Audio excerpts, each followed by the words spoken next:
Denny? I think we're ready to start, do the stream so we can do roll call, adjourn into executive session, and then we'll be off the stream. If you'll give us the thumbs up.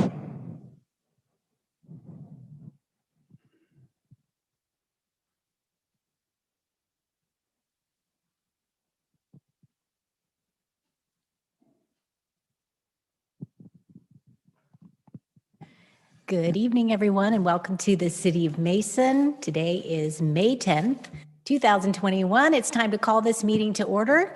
Lisa, could you call the roll, please? Councilmember Chance. Here. Councilmember Nelson. Councilmember Bradburn. Present. Councilmember Stricula. Here. Vice Mayor Gilb. Councilmember Hunterlaw. Here. Mayor Grossman. Here. Thank you, Lisa. We have folks trickling in. Vice Mayor is on the way, and Councilmember Nelson is in the building. She'll be joining us in a few minutes. We are going to be adjourning into executive session in just a minute, and we will be back at 7 o'clock. And here comes Councilmember Nelson now. So she's definitely here. And I need that motion to reconvene or to adjourn into executive session for the purpose of discussing acquisition or disposition of property. So moved. Let's call the roll, please. Yes. Councilmember Bradburn. Yes. Councilmember Stricula. Yes. Vice Mayor Gilb. Councilmember Hunterlaw. Yes. Mayor Grossman. Yes. Councilmember Chance. Yes. All right. Vice Mayor is joining us now, and we are ready to adjourn, and we will be back at 7 o'clock. Bye.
Good evening, everyone, and welcome back to the City of Mason for our May 10th business meeting. We've already called our meeting to order. We had a meeting, an executive session, and now we're back and happy to see all of these faces in our building. And all of you who may be watching at home or later on ICRC-TV.com, we thank you for joining us tonight. We have our special friends here. Our police officers are here to post the colors. So what we're going to do is start, as we always do, in prayer. Pastor Jeff Heslop is here. He's going to cover this meeting in prayer. We'll have the presenting of the colors, and we will follow that with the Pledge of Allegiance. Oh, my goodness. And we definitely need a motion to reconvene back into regular session. Thank you. Second. All right. Do we need to call the roll for that? We're just an all in favor. All in favor? Yes. Thank you. I got so excited. I couldn't wait to start. All right. Pastor, thank you for being with us. Let's stand together. Thank you. Thank you to the council for having prayer to open your meetings and for the invitation. So let's pray. Well, Father, we pray for this meeting. We pray for blessings on the work that they do as a council, the service that they provide to the community, long hours, no doubt. We pray for wisdom. The decisions that affect the lives in our community are made here, and they have lasting consequences, things that we can't see. So we pray for wisdom. And may they be honored in the community for their service, Father. They should be respected. Would you bless their families and grant harmony among them as a council? And for our community, we pray for our businesses and that you would provide jobs to our families. We pray for our firefighters, safety for our law enforcement officers, special wisdom and skills for them at this time. We know that they risk their lives for us and they should be respected. And you have many servants here, civil servants, education, healthcare, many of them. We ask that you bless them because they serve us, Father. Just as you sent your Son not to be served, but to serve. And Jesus served to the point of death on a cross. He was punished for our sins, that by faith in him, we might have eternal life. Teach us to love one another, Father, to love our neighbors as ourselves, to respect other cultures and those that differ with us. And we pray in Christ's wonderful name, amen. Thank you.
Thank you. Item 7 on the agenda leads us to the adoption of the minutes. I need a motion to approve the minutes from the April 26th council meeting. Mayor, Yes. can we approve those the next meeting? There was a couple things in there that didn't look correct to me, but I didn't have time to go back through online and watch some of it. So motion to table the meeting? Yes, please. Just the minutes? Okay, so is there a second to table the meeting minutes? Yeah. Second? All right. Yes. Mayor, additionally, I'd noticed maybe just some clerical errors in the minutes that maybe if we could get some recirculated minutes that might help clarify some of those issues. And I would agree, let's take them up at the next meeting. Will do. All right. So tabling the meeting minutes until the next meeting. All right, thank you for that. And council, if you're amenable, I'd like to entertain a motion to move item number 10, which is recognition of visitors, to item number 13 and move item number 13 up to item number 10. So basically swapping them. We have some special guests here from the schools, and we also have some other resolutions to present that won't take very long. So if there's a motion and a second, we can rearrange the agenda. Second. Thank you. All in favor? Yes. Any opposed? Thank you. All right. Item 8 is our city manager's report. Thank you, Mayor. And actually, I'd like to suggest maybe deferring the largest part of the manager's report to just prior to recognition of visitors. There are several items in there that I need to go through for the sake of the record, but probably aren't of interest to all of our guests. With that understanding, I would like to introduce the next person on the agenda. Judy Pearson has been a guest at the Board of Veterans Affairs. And I'll let her explain, she has we have a celebrity in our midst to some extent. Her background is impressive, and she does represent nationally, not just the city, but our armed services. Judy's visit with the Board of Veterans Affairs is what we discussed our last meeting, has led to the city working to promote the significance of the Never Forget Gardens in conjunction with her efforts, as well as the anniversary of the Tomb of the Unknown Soldier. And Judy will do a much better and more engaging job than me of explaining the background on that. It's an honor to have you. I am so honored, Mayor Grossman. Thank you, members of council, fellow Mason residents. Thank you for sharing your time with me tonight. I am Judy Pearson. I'm a retired Air Force colonel, and I am, in a larger sense, your ambassador, the ambassador from Ohio, for our Military Women's Memorial at the entrance to Arlington National Cemetery in Washington, D.C.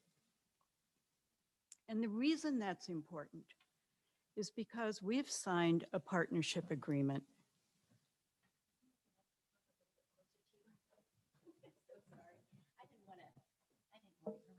That's okay, you can interrupt. Everything you have to say. You can interrupt.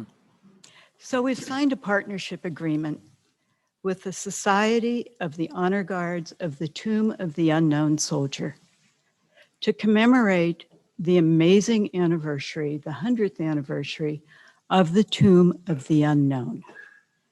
And so what I'd like to do tonight, the Guards have put forth an initiative asking municipalities, private residences to plant red, white, and blue gardens, never forget gardens, kind of the harken back to the World War II victory gardens, as much as to honor the centennial of the tomb as to honor all those who have fought for our precious freedom.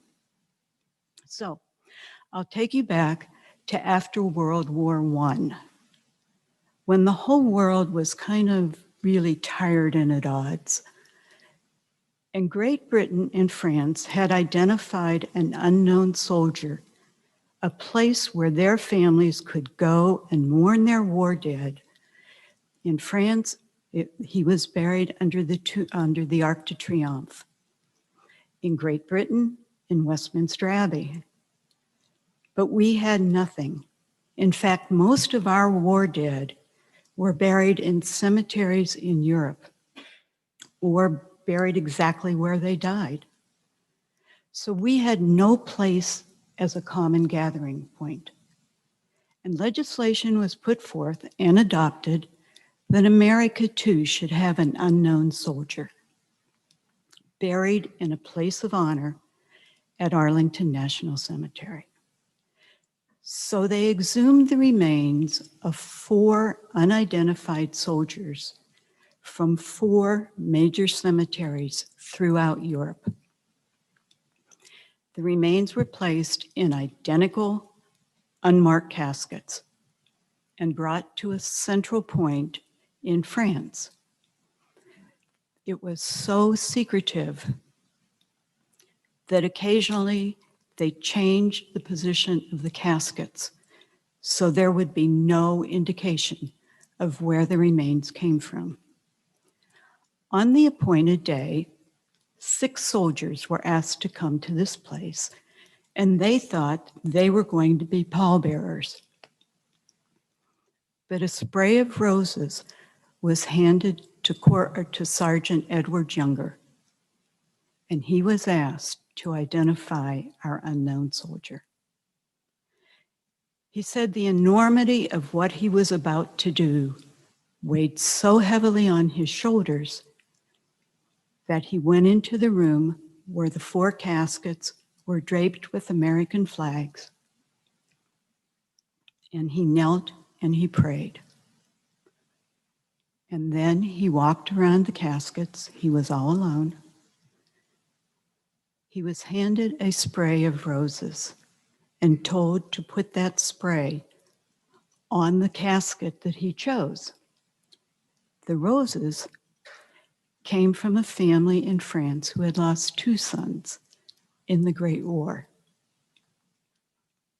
He said for some inexplicable reason, he was drawn to the 3rd casket on the left, from the left. He didn't know if he had served with that soldier, if he had buried that soldier or was a personal friend, but he laid the spray of roses on the casket. And he said immediately a weight was lifted from him. He went outside, saluted smartly, and said, "I've made the decision." You can see Sergeant Younger, he's the last soldier you can see on the left, escorting our unknown. Our unknown soldier laid in state for a day, and over 15,000 French people came to pay their respects. Among them, many French mothers who knelt and prayed and cried because they mourned their children too. Meanwhile, over in Philadelphia Naval Yard, our battleship, the USS Olympia, was chosen to bring our unknown soldier home. She was a storied battleship. She fought in the Spanish-American War, all the major battles of World War I. In fact, she was Admiral Dewey's flagship at the Battle of Manila. But this was her greatest moment. So all the way across the Atlantic, her crew polished and shined and cleaned, getting ready for her precious cargo. On the appointed day, our soldier was carried through the streets of France. And you can see here the number of people who were there waving American flags, paying their respects. France gave our soldier their highest award, similar to our Medal of Honor. And he was taken aboard the Olympia. After all the ceremonies were over, they were going to take the casket below decks and secure it, but the hatchways were too small, and the casket would not fit. So they lashed the casket to the deck of the Olympia. She was escorted to open water by 2 battleships and proceeded on her way home. However, it was late October. The storms were terrible. And according to the ship's logs, sometimes the waves were so high, they came up to the bridge level. There was 4 inches of water in the mess where the soldiers were eating. The waves threatened to take the casket overboard many times. And the Marines who were guarding our soldier were told to go below decks and secure themselves, but they wouldn't leave him. They lashed themselves to the deck of the Olympia and made the trip with our soldier all the way home. When she got to American water, she was picked up by 2 of our battleships and escorted to the Potomac, where she was going to make the journey to Washington Navy Yard. The fog that day was so thick, they couldn't see her coming. But they said when she got to the Navy Yard, it was like the fog parted. And there she was, with her precious cargo, the roses still tethered to the top of the casket. General Pershing himself chose the men who would be the pallbearers for our unknown soldier.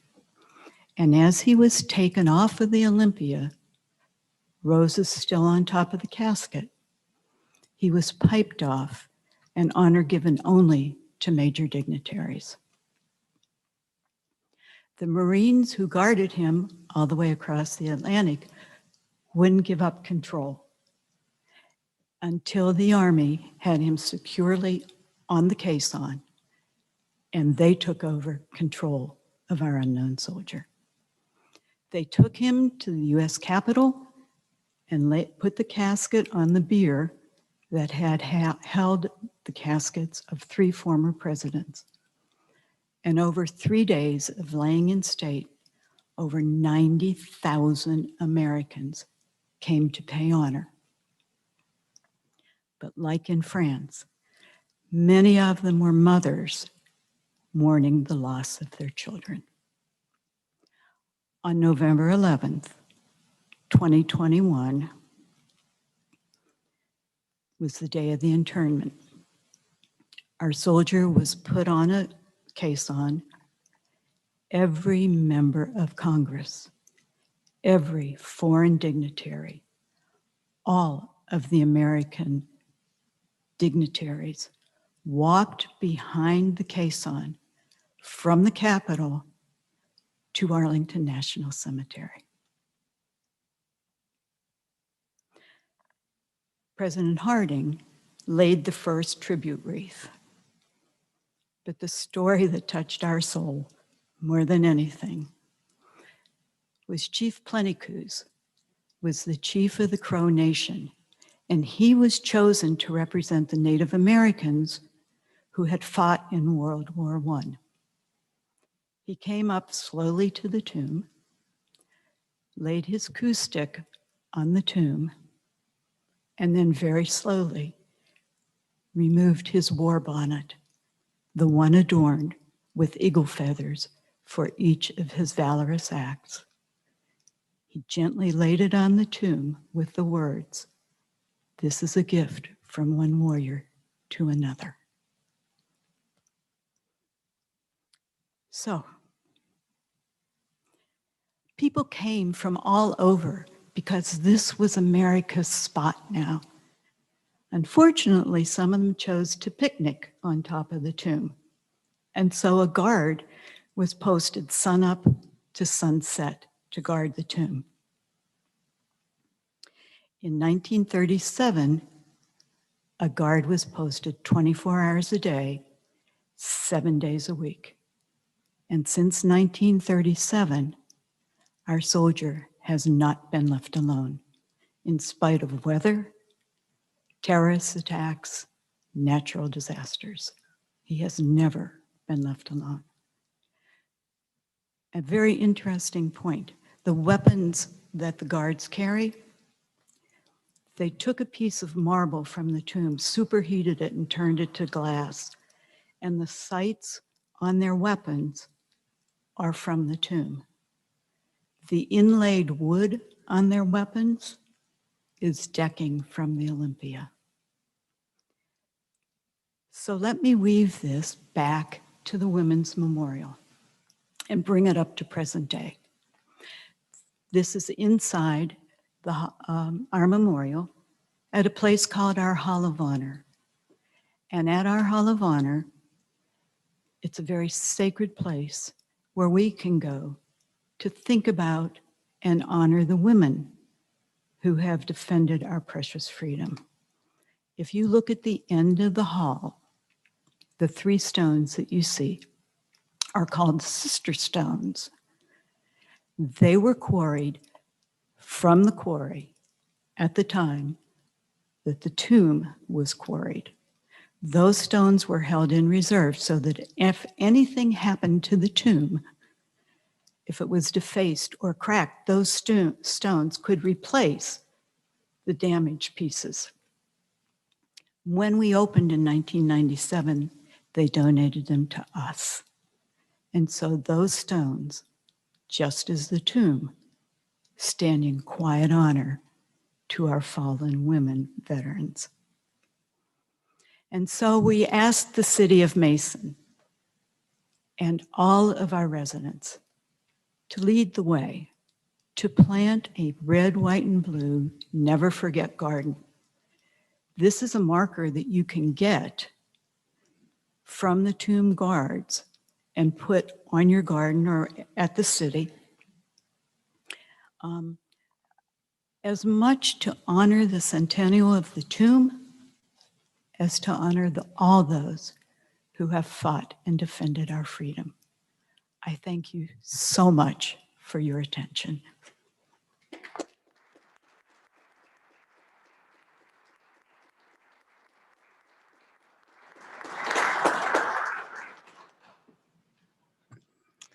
That was incredible. Colonel Pearson, we knew that your presentation would be special, but it was amazing.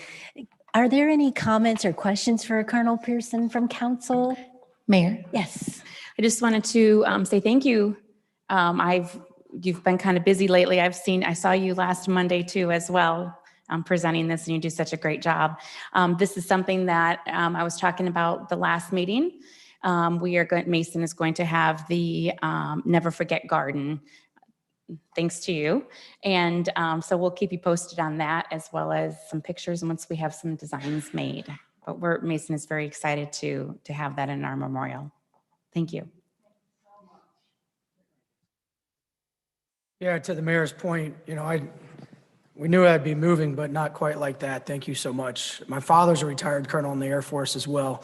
And so when I got the opportunity to go to Washington, obviously it's a lot to see and a lot to take in, a ton of nostalgia, but the Tomb of the Unknown Soldier is something that will, especially with the stats of what you said, 24/7, 365 days since 1937. Thing about that dedication, it's something that might be possibly a lost art a little bit today. And I am, that is something that will stick out. And I'm so happy, proud, whatever you want to call it, here at the City of Mason, that we're going to be able to partake in the garden, and hopefully maybe even leave it up to our Veterans Board to do something even in our memorial. So thanks again for that.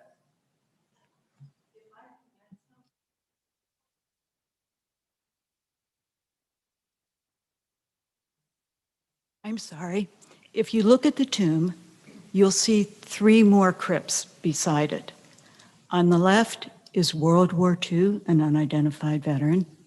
On the right is the Korean War, and in the center is the Vietnam, unidentified. However, those remains, because of today's technology, have been identified and returned to their family. He was an Air Force pilot. However, that crypt will never be filled. And on the top is a tribute to our POWs and MIAs. Thank you for the extra time. Oh, goodness. We could listen to you all night. What incredible stories. Vice Mayor. Mayor, thanks for that. I just want to thank Colonel Pearson for the presentation. I think you said people could get that plaque for their gardens. Could you tell us how they might go about getting that plaque? Yeah.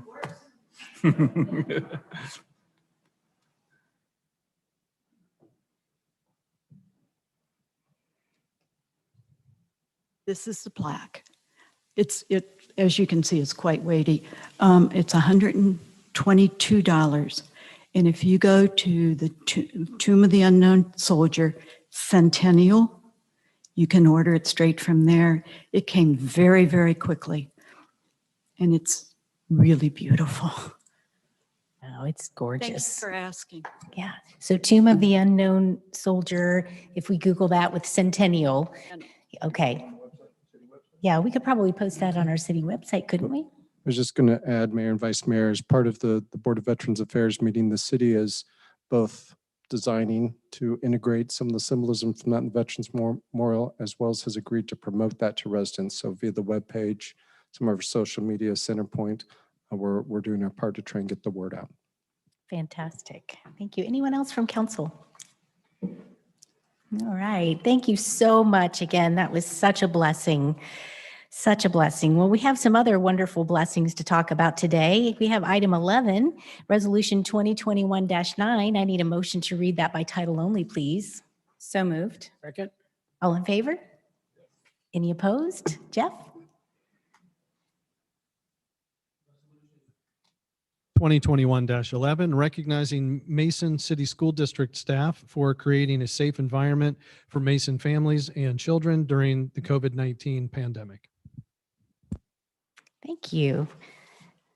We need a motion to suspend the rule and allow for adoption after the first reading. So moved. Second? All in favor? Yes. Yes. Any opposed? We need a motion to adopt. So moved? Second. Any council discussion? We have a resolution to read, so we're going to present that.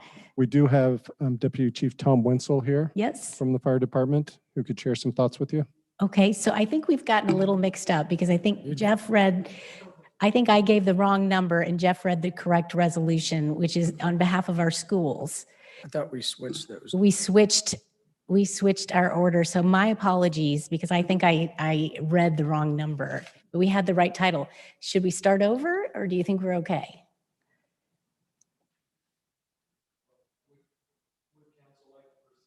The school resolution.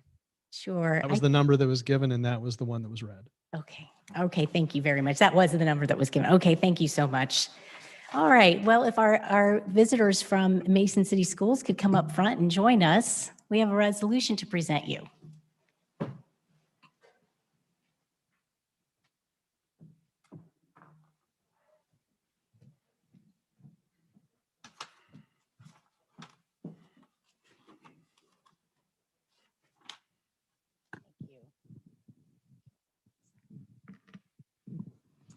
As a mother and as a mayor, I'm especially grateful for providing a wonderful, safe, and happy environment for our kids to learn in this school year. So our resolution 2021-11, recognizing Mason City School District staff for creating a safe environment for Mason families and children during the COVID-19 pandemic.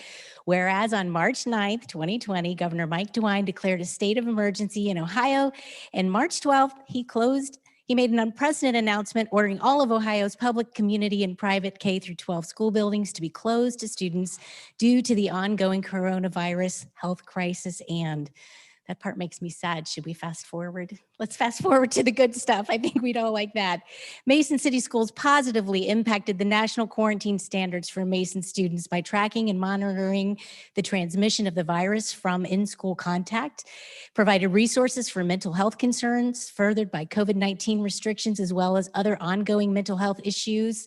Mason City Schools has done an outstanding job of taking precautions, acting on current COVID-19 cases, and communicating with Mason families, whereas the Mason City School District forged the way in creating protocols for safe and successful reopening of school buildings in partnership with educators and stakeholders.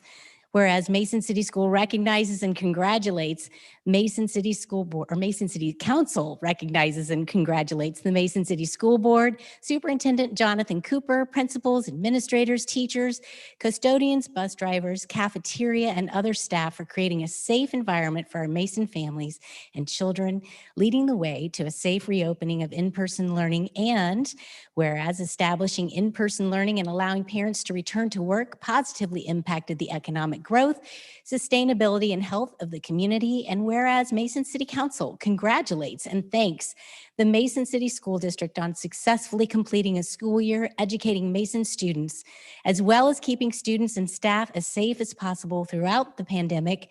And therefore be it resolved by the Council of the City of Mason, Ohio, that 7 members elected thereto concurring that this resolution shall take effect and be enforced from and after the earliest period allowed by law passed this day, this 10th day of May, 2021. And we have our school board president, Charles Galvin here, and we have, of course, our superintendent, Jonathan Cooper, and we have, I thought I saw Matt Steele. He's one of our wonderful board members, and Tracy Carson, our public information officer. Is anybody else here from the district or our schools?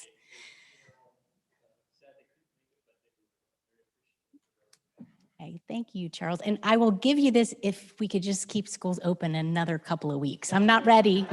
I'm not ready. Oh, well, thank you so much. And council, if you would join us, we'd love to get a picture with you guys. And come on up, our friends. Thank you. We really are grateful. And I know my kids had a lot of fun seeing their friends and learning, of course, I think.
I'll be right back.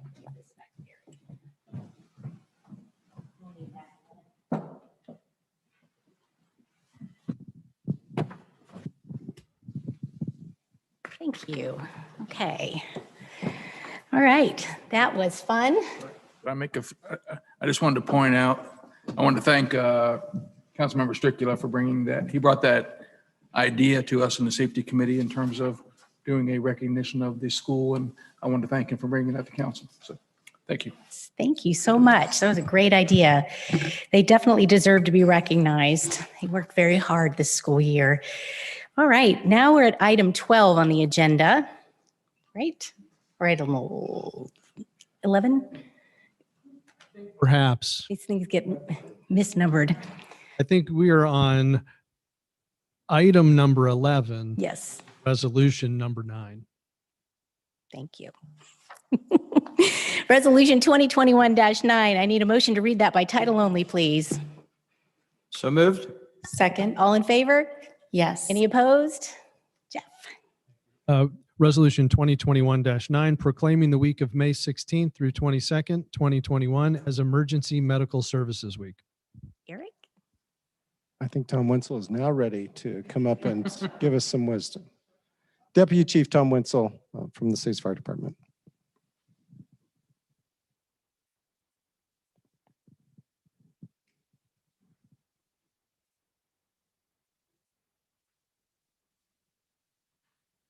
Welcome, Deputy Chief Wenzel.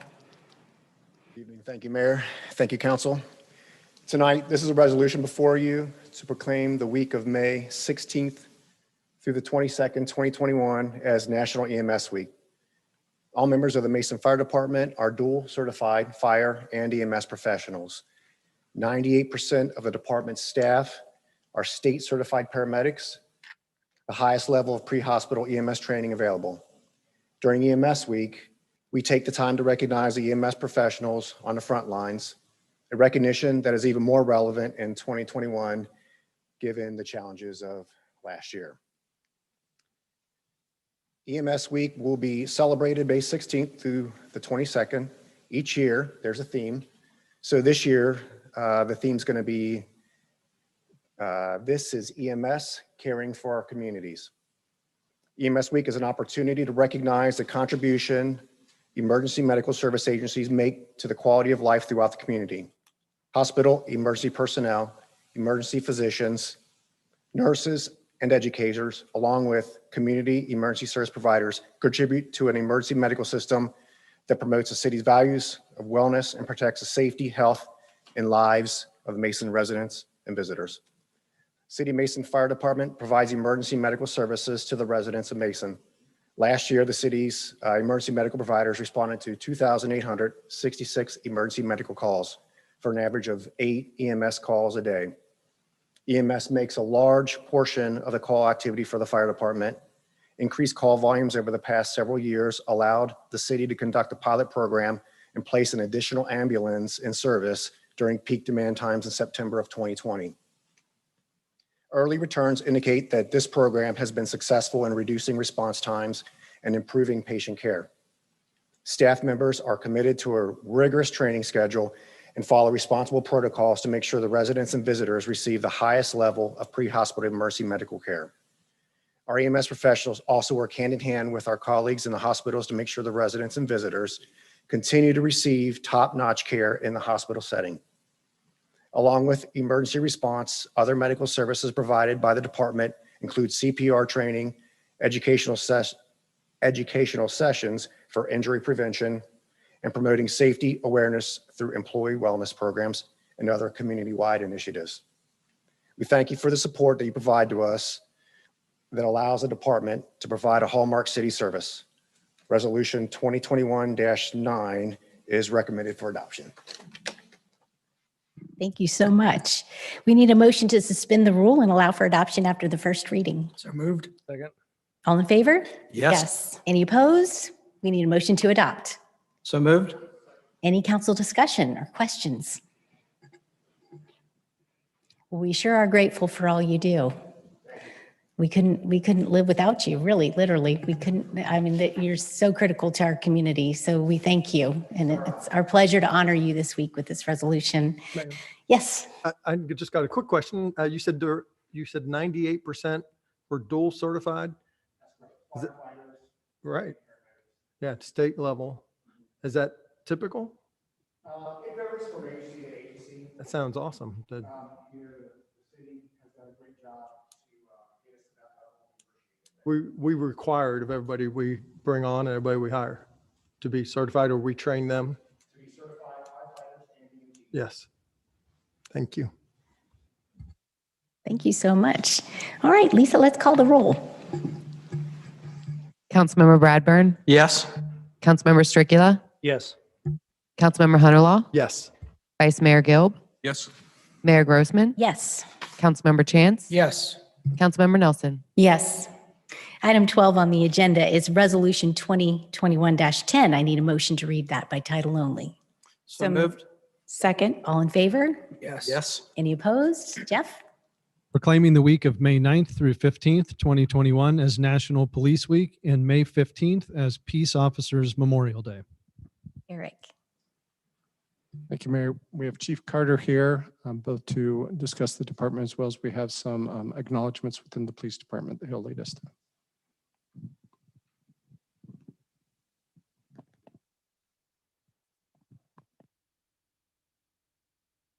Mayor Grossman, Vice Mayor Gilb, members of council, I appreciate the opportunity to be here tonight. I'd like to begin by saying in my 38 years of law enforcement experience, I've spoken to a number of groups and to council a number of times, but I don't believe I've ever followed a more memorable or meaningful presentation than Colonel Pearson presented. So I was proud to hear that, and I'm honored to be here with that tonight. Also, I'd like to say that, as you're aware, this is Police Officer Memorial Week. Most of the memorial celebrations around our area in the state are all going to be like they were last year, done virtually, Zoom and those kind of things. So I really appreciate even the short amount of time I'll be here tonight. I appreciate you giving me the opportunity to speak. This week gives certainly police officers, and I hope community members and you on council as well, a chance to reflect on the officers that we've lost that have given the ultimate sacrifice in their career. The chilling fact is this job is becoming more and more dangerous. I don't think it's any secret over the past couple of years what the law enforcement environment has become. After 2019, the average number of law enforcement officers that lost their lives in the line of duty was 163. Already this year, we're at 119. So it looks like we'll sail well past that average number. And while some of that may be attributed to COVID and the situations with that, it's still a clear indication that this job becomes more and more dangerous as time goes on. So I will say personally that I'm very proud of the job our officers do. And you've all heard me say this before, but I think it bears saying again. Around this country and certain cities and communities, there's talk of defunding and in some cases abolishing police departments. Again, in my 38 years, I have never felt one time that we didn't have the support of our community and of our city government. And I've said it to you individually and as a group, there's nothing more meaningful to our officers to know that every day when they go out on the streets, that they have you behind them and they have the members of the community behind them. So we appreciate that. We are fortunate tonight in the fact that we also get to celebrate some of our successes in the promotions of some of our officers in the supervisory ranks. And to introduce them, I'm going to turn it over to Captain Jerry Didesheimer. Thank you. Thank you, Chief Carter. Hello, Captain. Thank you, Chief. Mayor, Council. It's an honor and privilege to announce the promotion of 3 of our officers. First, I'd like to start with Craig Klein, getting promoted to the position of captain. Little bio on Craig. Craig started his career as a patrolman with the City of Mason in 2003. During his career, he has served as a field training officer, evidence technician, property officer, and public information officer. He was assigned to investigations in 2013 before being promoted to sergeant in 2014 and lieutenant in 2018. Craig is married to his wife, Kelly, and has 3 daughters, Kayla, Nora, and Anna. This time, I'd like to ask Kelly to come up and present Craig with his collar brass.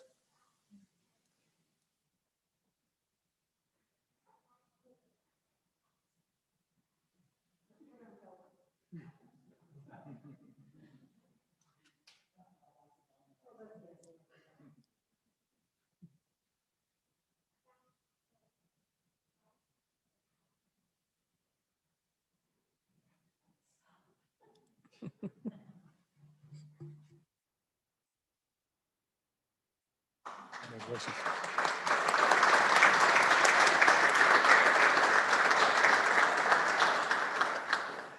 The next promotion is for Steve Temple, being promoted to lieutenant. Steve started his career as a patrolman with the City of Mason in 2006. During his career, he has served as a field training officer supervisor, and public information officer. He was promoted to sergeant in 2014, where he worked with road patrol and was assigned to lead investigations until 2018. Steve is married to his wife, Brittany, and his 2 sons, Weston and Brantley. Steve is also the foremost authority on Ohio State football in the Mason Police Department. And we asked Brittany to come up and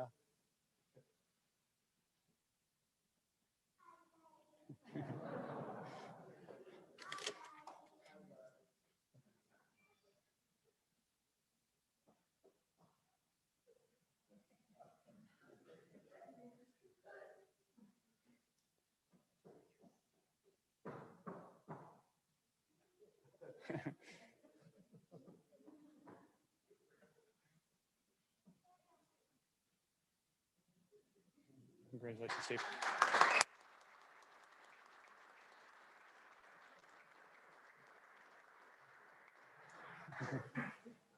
The next promotion is for Carly Dyer, being promoted to sergeant. Carly started her career as a patrol officer with the City of Mason in 2006. During her career, she has served as a field training officer, evidence technician, canine handler, and has a bachelor's in administration and criminal justice. She was assigned to the schools as a school resource officer in 2010 and reassigned to the campus safety officer in 2017, where she served until being promoted just this year. Carly is married to Kevin, who is also a police officer. Good dinner conversations there, I'm sure. And her 2 daughters, Addison and Sarah. Congratulations, Carly. Well earned, well deserved.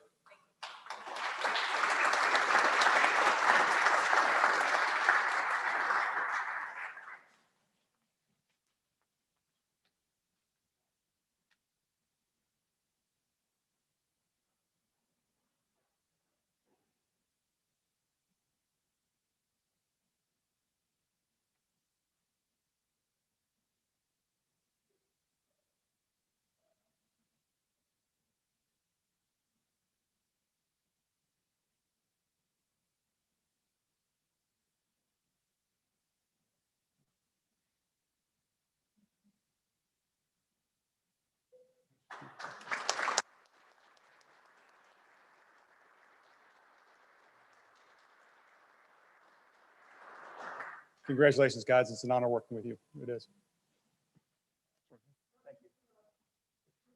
Can we have, okay, can we have all our officers and families come up and we can do a group photo? As you can see, we have, our officers are the best, of course, in the whole world. We believe that. But they're also mothers and fathers, and sons and daughters and sisters and brothers. And we're so proud of them. And this is such a poignant reminder of how important they are to us and to their families.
Our next item is Resolution 2021-12. 12? Oh, there it is. I see it now. Okay. When we rearrange things, sometimes it's hard for me to find my place. All right, Resolution 2021-12. I need a motion to read that by title only, please. Second. All in favor? Yes. Any opposed? Jeff? Thank you. Resolution 2021-12, declaring May as Mental Health Awareness Month. And Jennifer? Yes, Mayor, members of council, I'm just going to give a few statistics here just to demonstrate the importance of Resolution 2021-12.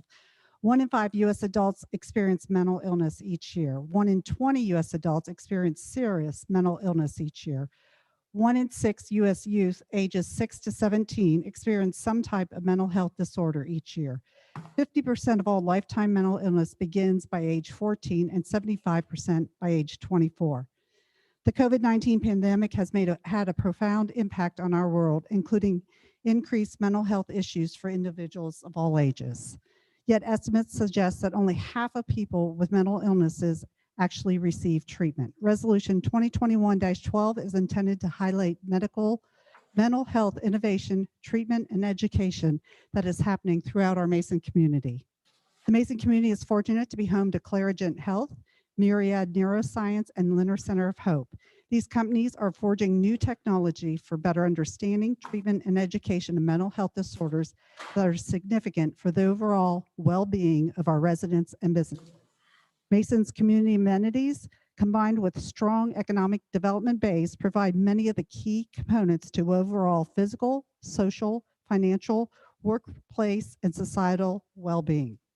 Resolution 2021-12 focuses attention on the mental health work of all of these companies, in addition to so many others, organizations, groups, and even individuals that help complete our overall well-being and Mason's mission for building a culture of wellness in the community. With that, Resolution 2021-12 is recommended for adoption. Thank you. We need a motion to suspend the rule and allow for adoption after the first reading. So moved. All in favor? Yes. Any opposed? We need a motion to adopt. So moved. Second. Any council discussion? Thank you. If the clerk could call the roll, please. Stricula, Yes. Councilmember Hunterlaw, Yes. Vice Mayor Gilb, Yes. Mayor Grossman, Yes. Councilmember Chance, Yes. Councilmember Nelson, Yes. Councilmember Bradburn. Yes. All right. And next item on the agenda is recognition of visitors. We do have, oh, no, we have to finish the city manager's report. You're right. Oh, my goodness. Okay. I will be fast. I Thank do have several items. No, I'm not sighing over you. I'm happy that you're giving the report. been I'm fine. sighing over me. Thank you. No, I'll still be fast. Council meeting, we typically have 2 meetings a week, except during the summers, we often are able to go down to 1 meeting a week to allow to better accommodate schedules. I do believe this month, with the completion of this meeting, all of the legislative activity for the month of May will be handled. So I think it would be appropriate to cancel our regular meeting for May 24th. However, I would ask council to consider holding that date for a potential, if not likely, work session, because I believe there will be some activity on items that, while not legislation, will allow us to further discussion on those. So my suggestion would be, if you'd like to move forward with a summer schedule of a single meeting a month, beginning with the month of May, but also consider keeping your schedules open for May 24th. A motion be order if you'd like to move forward on that. I'll make that motion. I'll second. Yeah. All in favor? Yes. Yes. Any opposed? Okay. I will advise, plan on the 24th. I'll advise if that needs to move. Also want to mention the Municipal Aquatic Center that has been a topic as people have watched that being built. Did have an open house this past Saturday. For those that missed it, there are 2 more planned, both on the 15th and 22nd. Residents are able to attend for no admission to get kind of a sneak peek of the amenities that offers. Was able to be there this past Saturday. I'm told there are about 400 guests that were able to make it despite it was kind of a chilly day.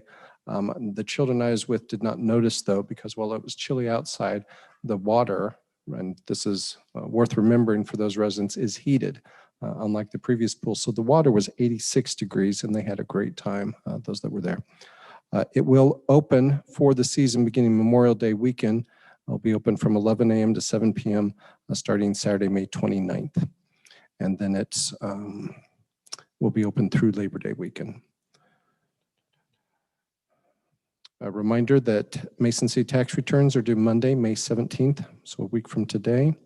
Also a reminder that on May 28th, photo entries for the 2022 City of Mason calendar are due. Those can, there's an entry form as well as information how to participate in that on the city's webpage. Memorial Day will be on Monday, May 31st, and city offices will be closed in honor of the holiday. However, residents' trash collection will not be impacted by that, so no need to adjust that. And the community center will be open regular hours, both on Saturday and Sunday, and as well as of Memorial Day weekend on the 31st, they will be open from 6 a.m. to 12 p.m. With some limited facilities. The American Legion is hosting an in-person Memorial Day ceremony at the Mason Veterans Memorial just outside here on Monday, May 31st. That's at 12 p.m. They will also be live streaming that ceremony for those unable to attend. The city has several initiatives, as in past years, to help honor our nation's military heroes for Memorial Day. All veterans and active military will be able to enjoy free admittance to the community center from May 9th through May 13th. May 16th through May 22nd, veterans and active military can enjoy a free round of golf at the golf center. And through May 29th through May 31st, veterans and active military can also visit the New Mason Municipal Aquatic Center for free. In addition, come Wednesday, June 2nd, the American Legion has invited council to attend their community celebration event that will be held at the Joe Bar Post 194 from 5 to 7 p.m. on the 2nd. At 6:30 p.m., the new post leadership will be welcomed. So there will be a ceremonial event there. Remind folks, June 4th, Music in Mason series kicks off on Friday.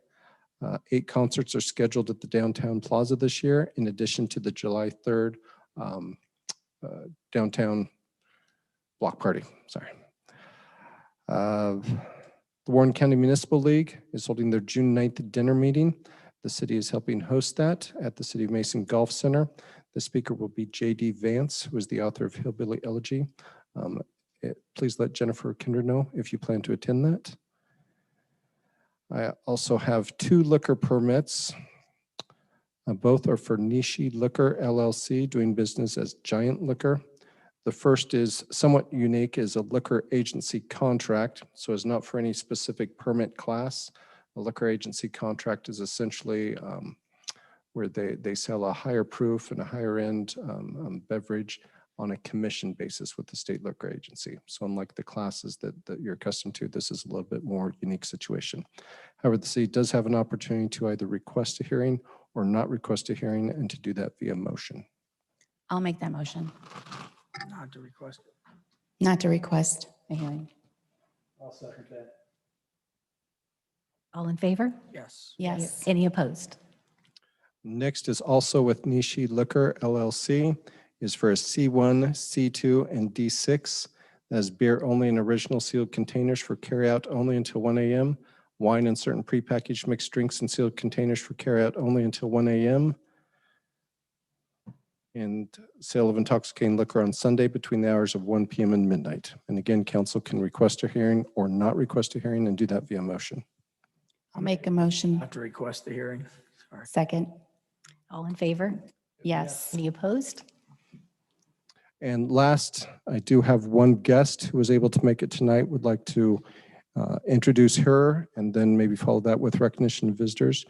Kate Becker was recently named the new president and general manager of RMS, that's Recreation Management Services, who has the contract with the city of Mason for managing the golf course at Kings Island. She was able to break away from her schedule to join us here, and pleased to have her do a brief introduction. Kate. Thank you. Hi, good evening.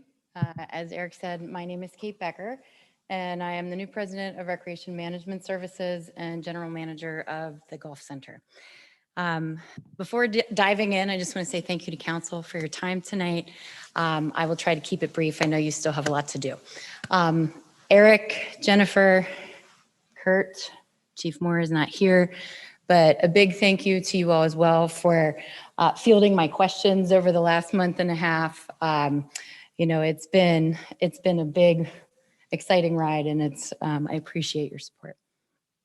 So I'd like to ask that you all put your imagination hats on for just a minute, and picture in your minds a young person going to their very first job at the golf center. At the ripe old age of 16, they work for Alan Burns. He teaches them to show up to work on time, to work hard, and to talk to people.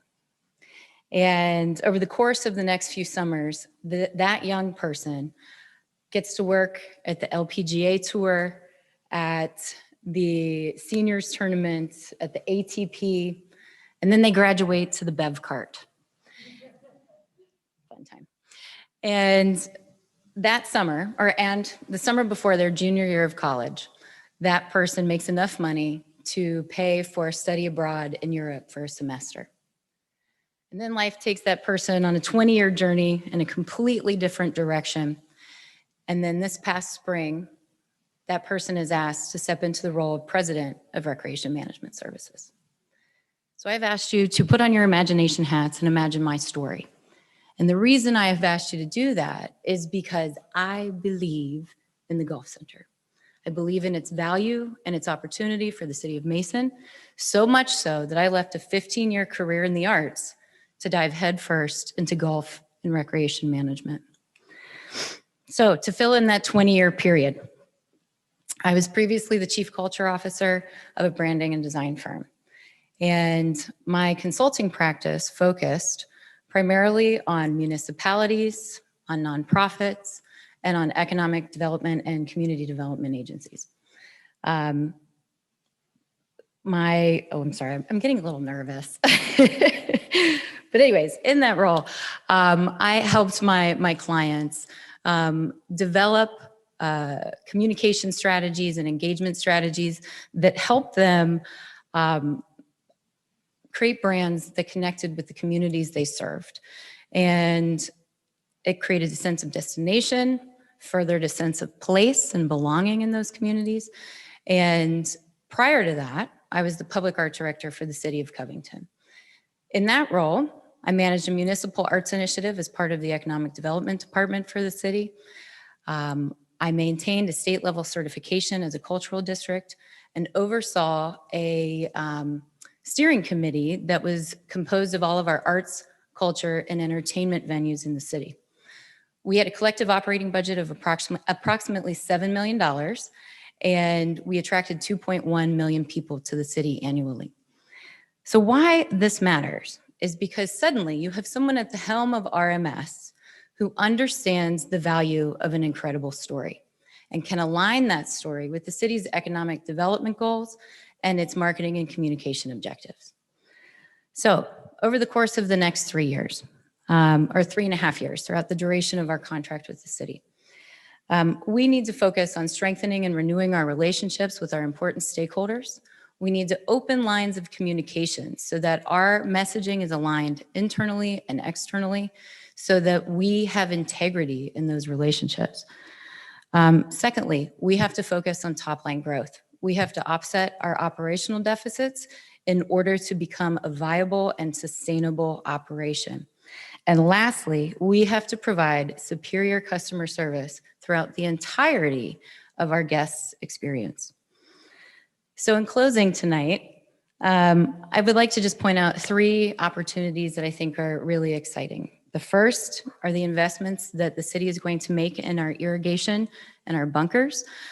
Not only do these investments bring our operations into the 21st century, they tee us up beautifully for opportunity number 2, which is the 50th anniversary of the Golf Center in 2022. This is literally a golden opportunity to create a new market position, a go-to-market strategy, and a campaign launch that elevates the narrative that we're telling about this premier recreational asset and celebrates the investment that the city is willing to make. And lastly, on June 7th, we're going to have an open house at the Golf Center. It's kind of a meet and greet from 4 to 6 p.m. Come out, say hello. It's open to any and all who are interested in coming. And we'll have some refreshments and light apps, and we'll just talk about what's going on at the Golf Center. So thank you so much for your time. Sorry, I got a little nervous. Thank you, and I hope you all have an incredible evening. Thank you, Kate. It was wonderful to meet you. And what a fantastic background you have. And I think it's an amazing fit for running a golf center. We all come by different pathways, and every experience we have is preparation for the next experience and the next experience. And I think sometimes, I'm sure men do this too, but I think sometimes as females, we second guess our pathways, and we have seasons that sometimes require us to take a break from those pathways with kids or whatever. But I'm just so impressed. And so I think your story makes perfect sense to me, but I also pursued some pathways in the arts. So I'm just really excited for all we're going to learn and how we're going to grow with a golf course. Wonderful of you to come and address us today. Thank you. Wow. Positive note, it is time for recognition of visitors. And I would ask that since we have 2 public hearings, if your comments are about the public hearing or related to that legislation, if your comments could wait until the time of the public hearing. And if you have comments that are not related to tonight's agenda, if you could wait at all for the next set of recognition of visitors, our agenda is fairly short and we could circle back around to your topic. So ideally, if you have an item to be recognized about tonight, in this first round, it would be an item on our agenda that's not the public hearing. Does that make sense? Okay, so is there anybody that would like to come up and address council or anyone in the online queue? Anybody in the house? All right, well, let's hold those thoughts if you have some as visitors, and we will circle back around to you Mayor. later on in the agenda. Yes.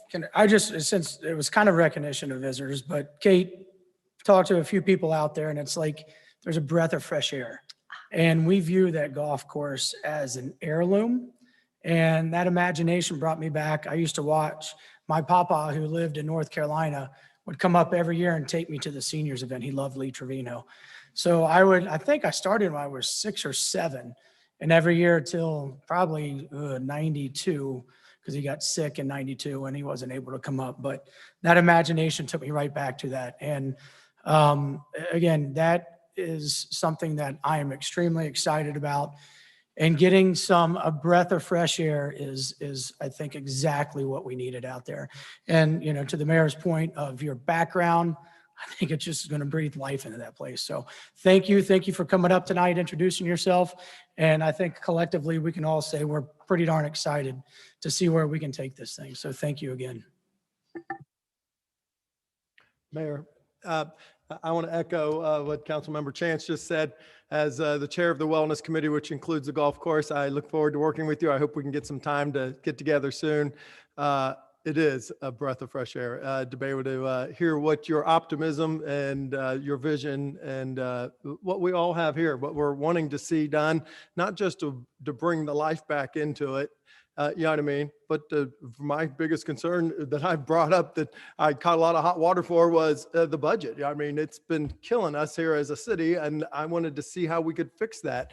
And I know you do too, and I really appreciate that and that we can work together. So thank you so much. All right. Well, let's move on to item number 15 in the agenda, resolution, oh, no, wait. No, that's not it. It's a public hearing. Resolution 2021-8. It's a public hearing and a second reading. I need a motion to suspend that I need a motion to read that by title only. So moved. Second. All in favor? Yes. Any opposed? Jeff? Adopting the budget of the City of Mason for the year January 1, 2022 through December 31, 2022. Eric?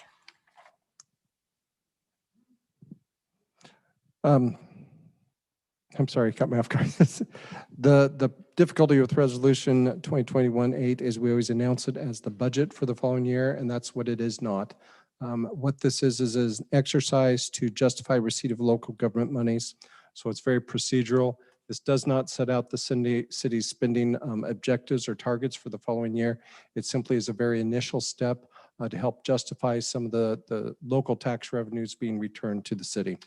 The one thing that it does do is it does establish or confirm the property tax millage that has already been set will be collected for the following year. And there's a very positive message that we've been able to continue to maintain. The city actually receives a very small portion of the total property tax bill that residents receive, but we do receive a portion for safety services. And what the city's charter allows is a total of up to 5 mills to be collected to provide for the revenues for safety services.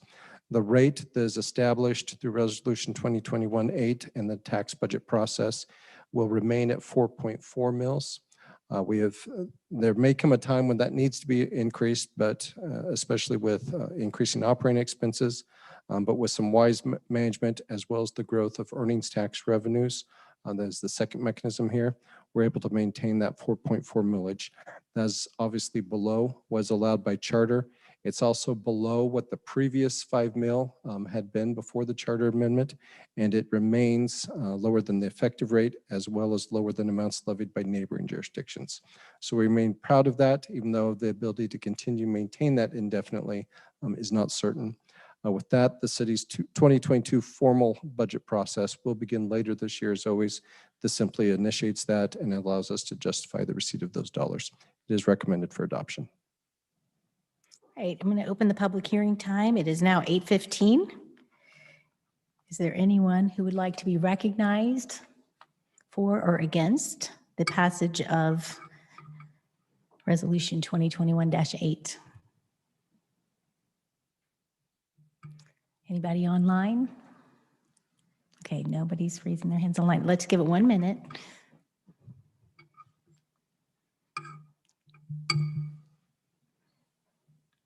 Okay, I think that was 1 minute. We'll close the public hearing at 8:16. I need a motion to adopt, please. So moved. Second. Any council discussion? All right, let's call the roll, please. Hello? Yes. Yes. Vice Mayor Gilb, Yes. Mayor Grossman, Yes. Councilmember Chance, Yes. Councilmember Nelson, Yes. Councilmember Bradburn, Yes. Councilmember Stricula. Yes. Items 16 and 17 we'll deal with together. ordinance 2021-49. We have a public hearing and a second reading. I will need a motion to read by title only. So moved. Second. All in favor? Yes. Any opposed? Jeff?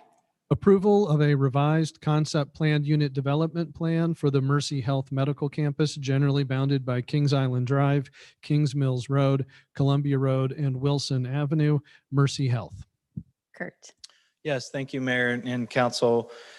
Tonight, as Jeff said, this is to review and take action on a revised concept PUD plan for what was the former College Football Hall of Fame site. As Jeff said, Kings Island Drive, located in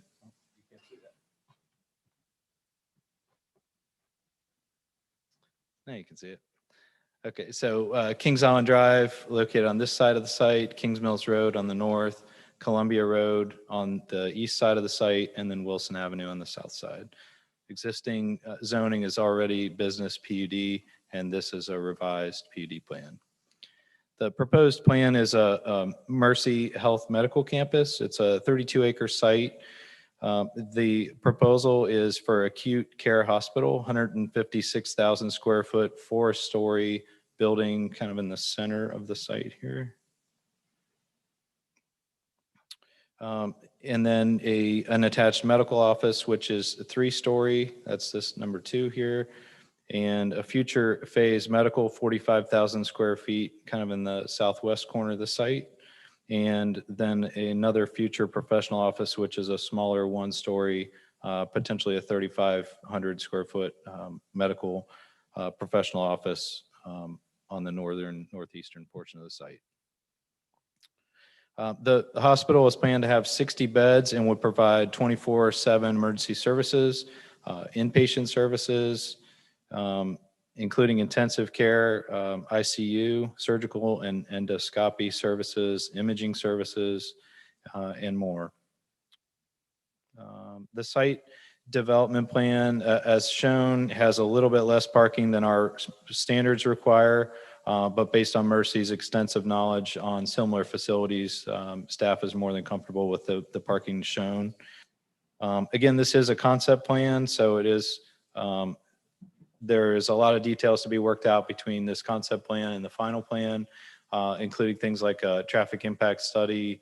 There's the final building architecture, lighting, pedestrian amenities, buffering, landscaping, covenants, restrictions, and other things. So a unique thing about this site is while the site itself is located in the city of Mason, all 4 of the surrounding roadways are Warren County jurisdiction or Deerfield Township jurisdiction.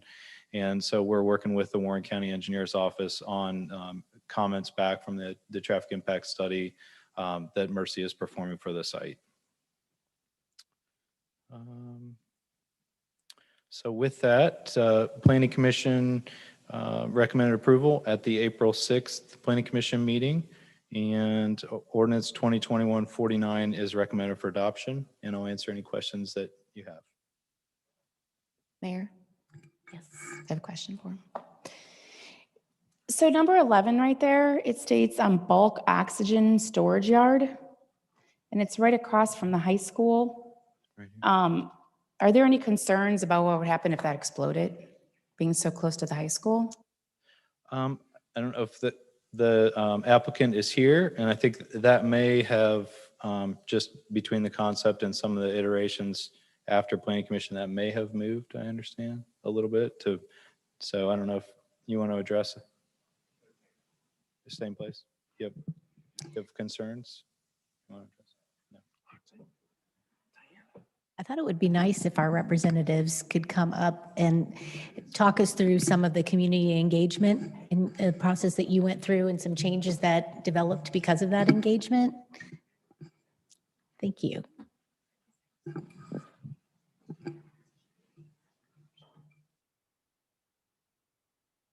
Mayor, Vice Mayor, distinguished members of council, thank you so much for inviting me up to speak briefly. I know that you have a packed agenda. I'll be very brief. My name is Dan McCarthy. I am Vice President of Real Estate Development for the Bon Secours Mercy Health System. My address is 1701 Mercy Health Place, Cincinnati, Ohio, 45237. I'm going to say just a couple quick comments, and I know I covered some of the stuff at Planning Commission. I know it might be repetitive for some, but I think it's important. When we as a system, we look at the greater Cincinnati market, and we looked at Westchester, and we said, we noticed the healthcare hub that has been built in Westchester, and then we look at the demographics and the population growth at Mason and Warren County, and we didn't understand why there's such a healthcare desert here. Why does Westchester have a healthcare hub and Mason and Warren County doesn't? And so we set forth looking for just the right site, not only for us, but for the community as well. We serve the community, and that's our goal. We're a mission-based, a faith-based nonprofit, and we serve our communities. And so there are a few reasons why we chose this site, and the reason why is because we think it's the best site for the community. And there are a few reasons why. It's very central to rooftops, which provides immediate proximity to healthcare services. It's adjacent to the beautiful travel and tourism destinations here in the city.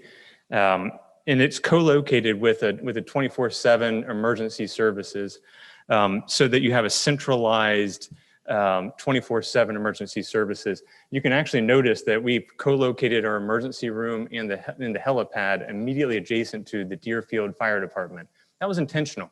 Actually, we flipped the entire site plan as part of the feedback that we received.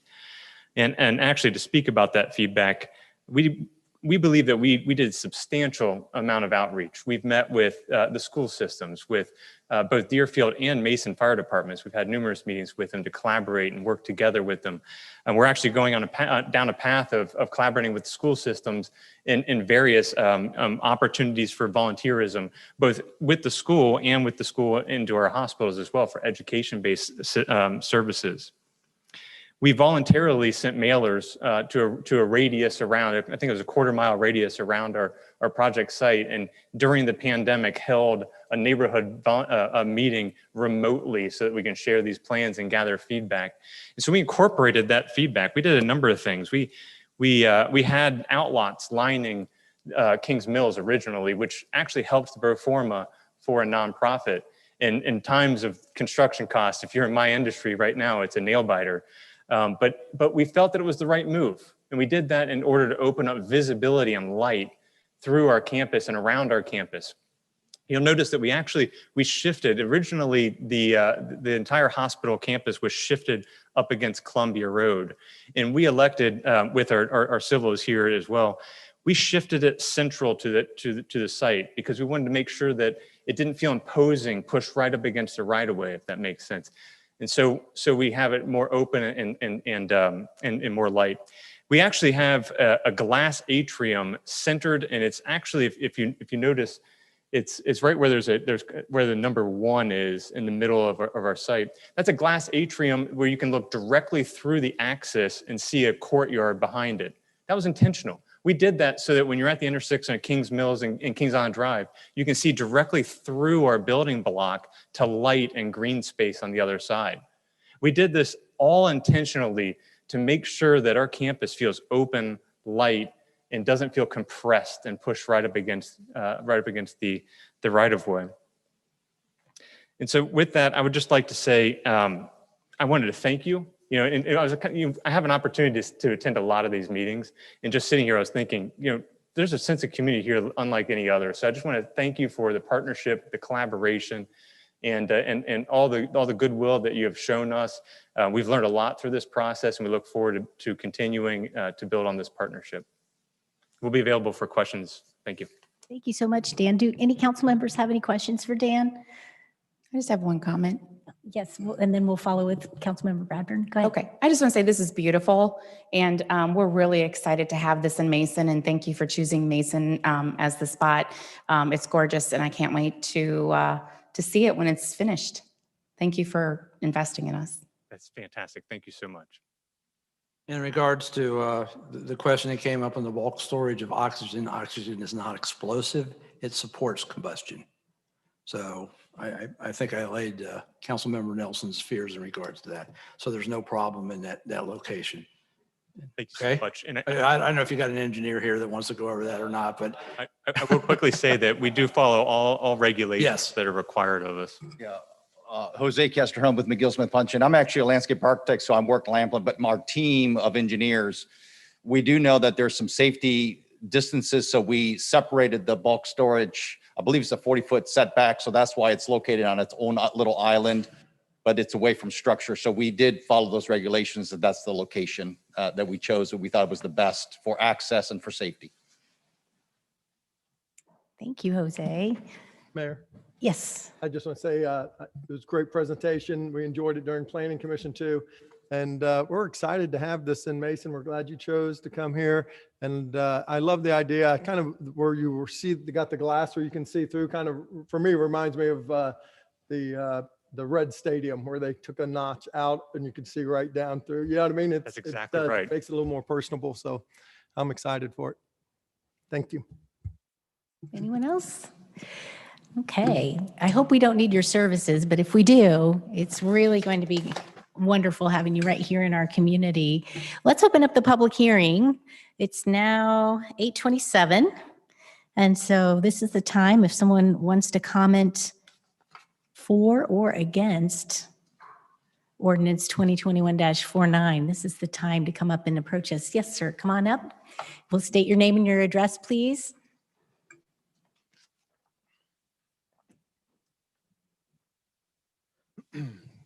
Good evening. My name is Micah Frank, 2325 Wilson Avenue, Mason. So, Mayor, Council, thank you for the opportunity to address you. I live on Wilson Avenue there and kind of represent the small community that we have that is adjacent to the site.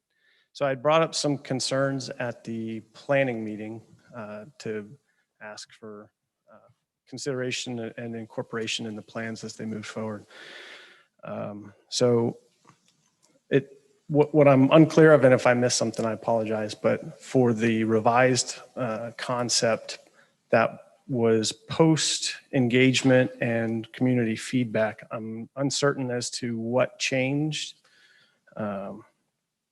So the biggest concerns that we in the actual community right there had were related to traffic and then safety for children and others that would be traveling on these streets that currently do not have sidewalks. And so the concern that we had is that regardless of the access points to the hospital complex, that the traffic on Wilson Avenue would increase significantly as people would use that as a cut through to emergency services. So one of the items that we had asked for consideration from the applicant was to consider placing sidewalks or other access along Wilson Avenue on the right of way to ensure that anybody traveling in that area could do so safely without fear of vehicular traffic.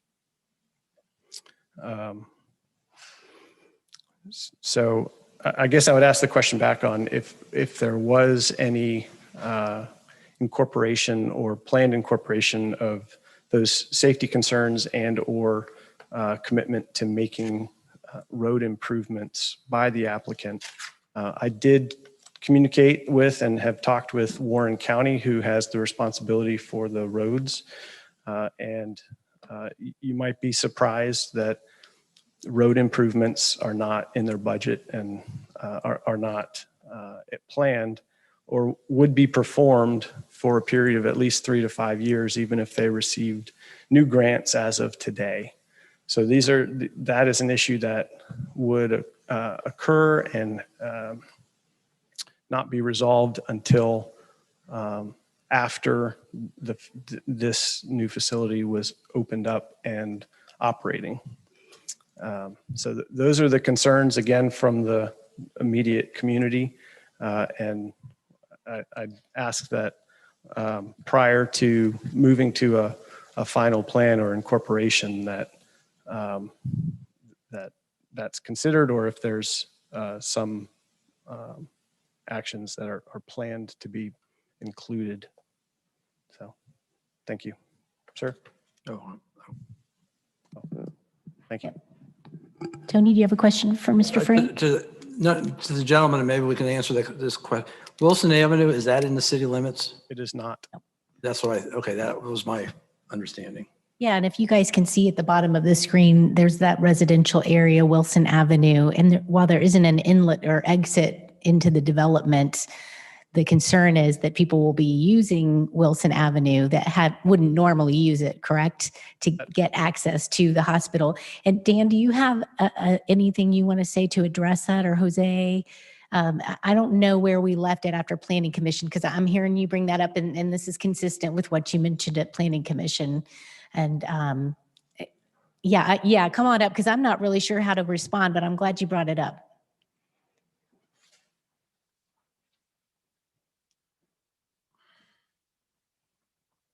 I will say we are working tirelessly quite a bit with Warren County regarding our traffic impact study and discussing all the impacts related to our traffic model. There are recommendations for modifications to the streets. It certainly doesn't, I wish it could rely on the budget of Warren County, but unfortunately, it's going to likely fall on our project budget. Our traffic impact study has very minimal counts of increasing in Wilson Avenue.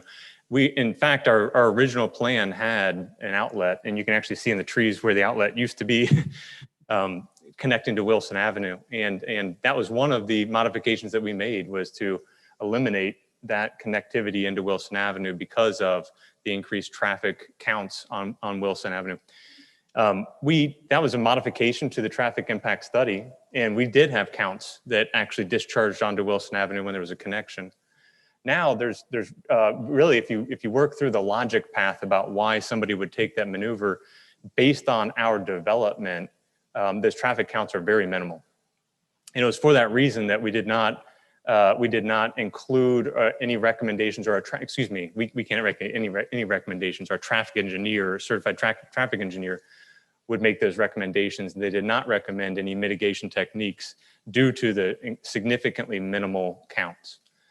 So those are all within the Warren County engineers' purview, and we are currently discussing those. Some of the other ones will include potential modifications on Kings Island Drive and the intersection at Kings Mills. And we're evaluating, because of traffic concerns with Kings Island. We're concerned too. For operations, we don't like traffic congestion to prohibit EMS vehicles accessing our emergency room. So we have concerns as well. And so we're aligned in our interest in minimizing traffic congestion in the area. What about signage? Do you ever, if you have any other sites, do you post signs that say residential area, no hospital access, something like that, for people who take wrong turns or miss their entrance and want to cut through Wilson? Have you ever, would that be the county's decision or discretion, or? I think that would be up to the county. However, I don't think that we'd be opposed to that. I think that would make sense, particularly because, we're not trying to increase the counts on Wilson Avenue. We're trying to minimize our impact on Wilson. So I think we would be open to posting such signage. Faye, do you have any comments on it? Yeah, how do we communicate that with the county? Would that be something that you would communicate then? Yeah, I think it's part of our discussions with the county engineer's office. We will discuss some of those items above and beyond other things that are kind of associated with, obviously, traffic. Yeah, as part of, for example, the pedestrian connectivity that's along both the Kings Island and the additional right-of-way, to make sure that we incorporate the pedestrian traffic as well throughout. And one thing that I wanted to add also, to be good neighbors to the Wilson side, where we work really hard to maintain that buffer, that existing buffer in distance, and try to push buildings far away. And as Dan mentioned, remove that access point that vehicular access point. But as you can tell, we kept that buffer there and it's also, Dan mentioned in his presentation, flipping the building when we used to have the emergency service on that side. So we did take a lot of the things in consideration when we're looking at the residential neighbors, to make sure we try to provide some kind of a buffer and being a good neighbor. But Dan was absolutely correct that we'll work with the county engineer's office to do that. And that's something that we'll bring up to the attention about some signage. And, I know things were discussed about minimizing speed is something that we can potentially do. And that's some of the things we can talk with the county engineer's office about. Okay. And what's your timeline once you break ground? How long do you anticipate construction to take? So we anticipate breaking ground this fall, and we anticipate construction taking approximately 2 years. So it'd be complete in 2023. Okay. So if Warren County did decide to take some action on roadway that's not quite catching up with their deadline, but it's plausible if Warren County, decided to do something with Wilson. But I can certainly empathize with you. And you're used to having kind of a quiet area there on that street, and this is a big change. And so I completely understand your concerns, and I'm thankful that Mercy is really empathetic to that as well. Council, do you have any other questions? Mayor, if I can jump in again. So what I remember about Planning Commission was, Mr. Frank, we talked about maybe even speed bumps. And I think the staff was suggesting that's never worked in the past as a solution. As I didn't hear anything about a sidewalk that I've remembered in the past, but we even considered, if you were worried about cut through, maybe that street by the county, not by us, making that a non-thoroughfare as a cul-de-sac or a dead end street, so it didn't connect through anymore. But when I look at the drawing, if I see high school kids, you're afraid might be cutting through more so once this is built versus less, because you said they're already kind of cutting through there now. So I think when you look at this plan, if anything, Mercy has to worry about high school kids cutting through this property, which would lower that on Wilson Avenue. Is just by the look of it, it's another thorough pass to cut through to the school. That's just what it looks like to me. So I think if anything, it would drop it. But we're concerned, and I'm sure that it's a faith-based nonprofit. I'm sure they're concerned. They want to be a good neighbor and have a good impact on everything. So I'm sure that if there's anything else that can be done, they'll be anxious to do it. Do we have any other residents here, or even if you're not a resident, that would like to speak in the public hearing? I want to make sure you have plenty of time.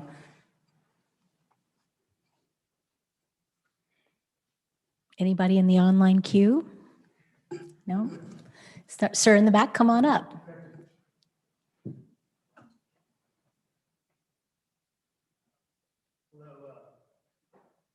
Mayor, distinguished council members, my name is Ryan Cleary. I'm with Concord Crossing Homeowners Association, and I live at 5156 Minuteman Court. And we have a similar problem where we are considered a cut-through street. Okay. And we've seen the impacts as a result. Accidents, injuries, car strikes. It's a real thing that you got to consider. So, the traffic impact studies, I really hope you guys do your due diligence. The council as well. You're really impacting these people's lives. I've seen it firsthand. Most importantly, I really hope that you see some justice in this result, sir, because at the end of the day, there's a lot of talking about, what they could possibly do for you. But at the end of it, I think you got to demand that they help you ensure that that's not a cut through, because we have one right here in downtown, and it's become dangerous for our community. So I just wanted to take that opportunity. Thank you. Thanks. And you're referencing the Minuteman. Can you remind me the cut? Yeah, it's Minuteman Court. Minuteman Court. As part of Concord Crossing Homeowners Association.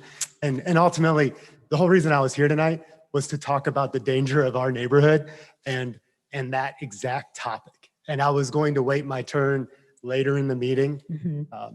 But ultimately, it seemed like a perfect time for me to say something, because we're struggling with it. And my whole intent for being here was to ask you, Mayor or Council, to commit to doing a traffic impact study for our neighborhood, to consider the safety as well as roadway improvements, because now our neighborhood has bus traffic that's increased over the last 5 years, as well as significant, it's known as a cut through for other sites like Waze. And so there's really some significant concerns that our neighborhood has that you're going to be facing really soon. So good luck, sir. Thank you. Ryan, well, duly noted. And if you can stay for the second round of recognition of visitors, you're certainly welcome to address this again. Yes, come on up, Mr. Frank. And I know too, just you guys, I don't know if you've ever had a hospital near a high school, but you may also have a little competition for parking with kids wanting to park there during the day. We have issues with that here as well on our campus. So, just it'll be a big adjustment. Go ahead, Mr. Frank. Yes, ma'am. So real quick, we want to be good neighbors, and we are looking forward to having a hospital in the community. I'd much prefer that over a strip mall or something else that could go in that. So I want to be clear that, like I said, we are looking forward to it. What we would like to see for the community and as a commitment from the developer is to address potential concerns on their actual property that is within city limits, which would be dealing with something related to a sidewalk or some other avenue for safe travel for pedestrians along that roadway. So we're not looking for shutting our street off. Signs don't really do much, which I agree with. And, far be it from a teenager to pay attention to a road sign. Our esteemed police officers wouldn't be necessary if they all obeyed the road signs. So anyway, but I just wanted to make that clear that we're not opposed to the development. Like I said, we were happy to see that it's a hospital, but again, we just want to make sure that the area is safe. Thank you. And can I give you this, somebody to contact from the county? I don't know who all you've spoken to, but he's really helpful with problem solving, and he'll have a lot more expertise in that. Okay, thank you. All right, anybody else for or against this item? Come on up, sir.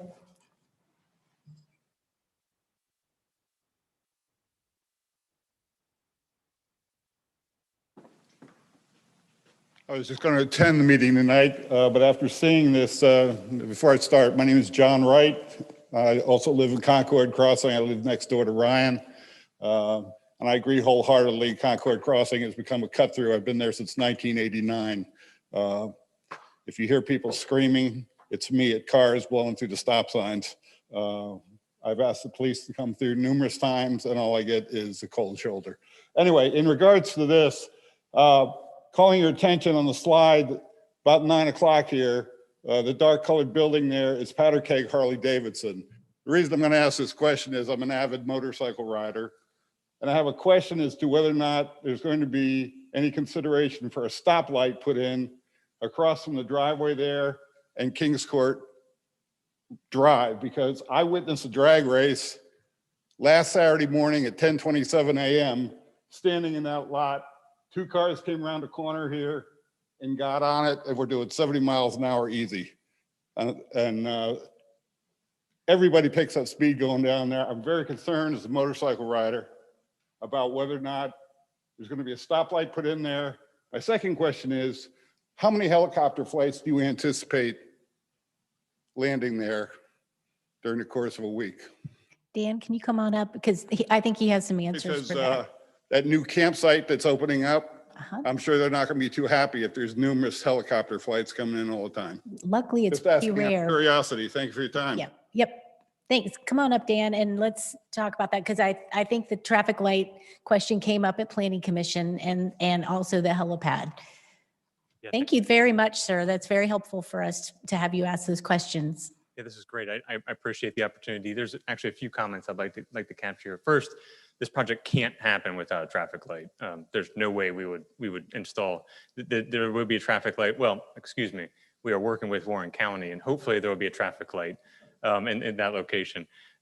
This project can't move forward without a traffic light at that location. We can't for our own safety. We have people driving into an emergency room. You have an injured. If my wife is injured in the passenger seat, I promise you, I need to make that left turn pretty quickly, and I certainly will need a green turn arrow in order to make that turn. Secondly, I would like to just mention, if I could just jump back, we have installed a very convenient crosswalk, 2 crosswalks actually proposed in front of the school with a sidewalk that bisects our site laterally. If I could just come up real quick. Sure. Approximately just at the bottom side there's kind of a beige colored sidewalk. And that sidewalk connects to a crosswalk, which we will have, we are investigating which type to specify, but some type of a pedestrian flashing light triggered in order to notify drivers that there's a pedestrian crosswalk located there. And that connects all the way across to the walking and biking trail that we would be installing along Kings Island Drive, that would be along Kings Island Drive. So, that is a very convenient pedestrian, because we're aware that students could be crossing. And then I think the last comment that was mentioned was our parking ratios. And we operate 50 hospitals across 7 states and Ireland. And so we keep a very close eye on what our parking ratios are per bed, it's not only in medical office space, but by specialization in medical office space. So we have a lot of data about operating these hospitals. We are slightly on the higher side for a parking ratio. That is typical in this type of a hospital that is not an urban infill location. And so we knew that we were going to be across from the high school, and that's why we did this. And so we are a little bit on the heavy side on parking, but we feel like that's important for a few reasons, for the proximity to the schools, proximity to some of the tourism destinations, et cetera. And so we counted on the fact that we needed to be on the higher side because of those potential issues. Great. What about helicopter noise? I've actually been at Mercy Fairfield when a helicopter was landing and taking off, and it's not as loud as you think. I was very, very close to it in the parking lot, and I was surprised. What can you tell us about the noise levels there? That's right. They're actually much lower than you would think. I live near Pill Hill, and so we have helicopter traffic. And this is not a trauma center. There's no intention of this being a trauma center. The intention of the helipad is specifically to transport patients from our hospital to other higher trauma-based hospitals. So it's not a frequent. It's not a recipient of care flights. It is an outgoing care flight, and what that means is there's a substantial decrease in the frequency of use. We anticipate just a handful a month. There won't be a significant usage beyond that. Great. Mr. Wright, I'm so glad you asked those questions. Anything else? Mayor. Yes. Yeah, I would like to echo, Councilmember Nelson's point. I love that you guys are coming here.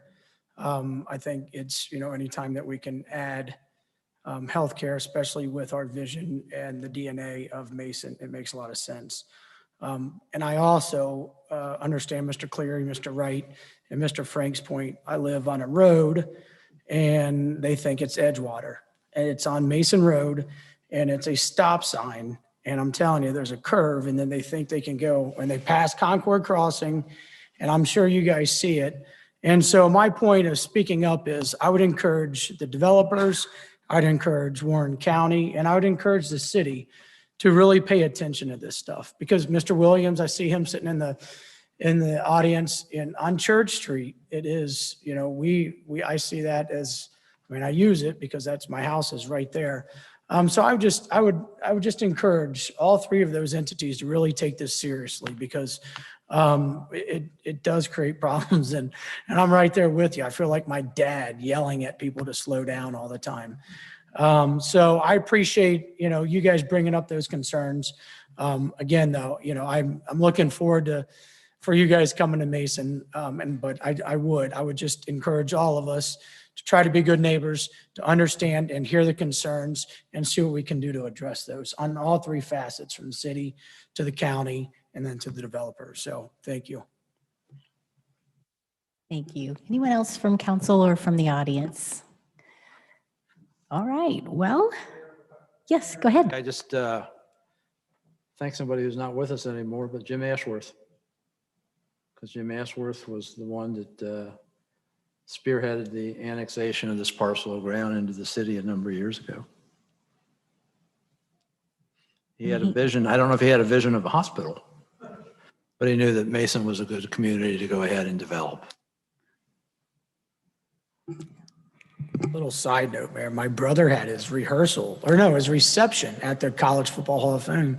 I was 16 and it was still one of the coolest receptions I've ever been to. So I was sad to see that go, but glad to see you guys come. Wow.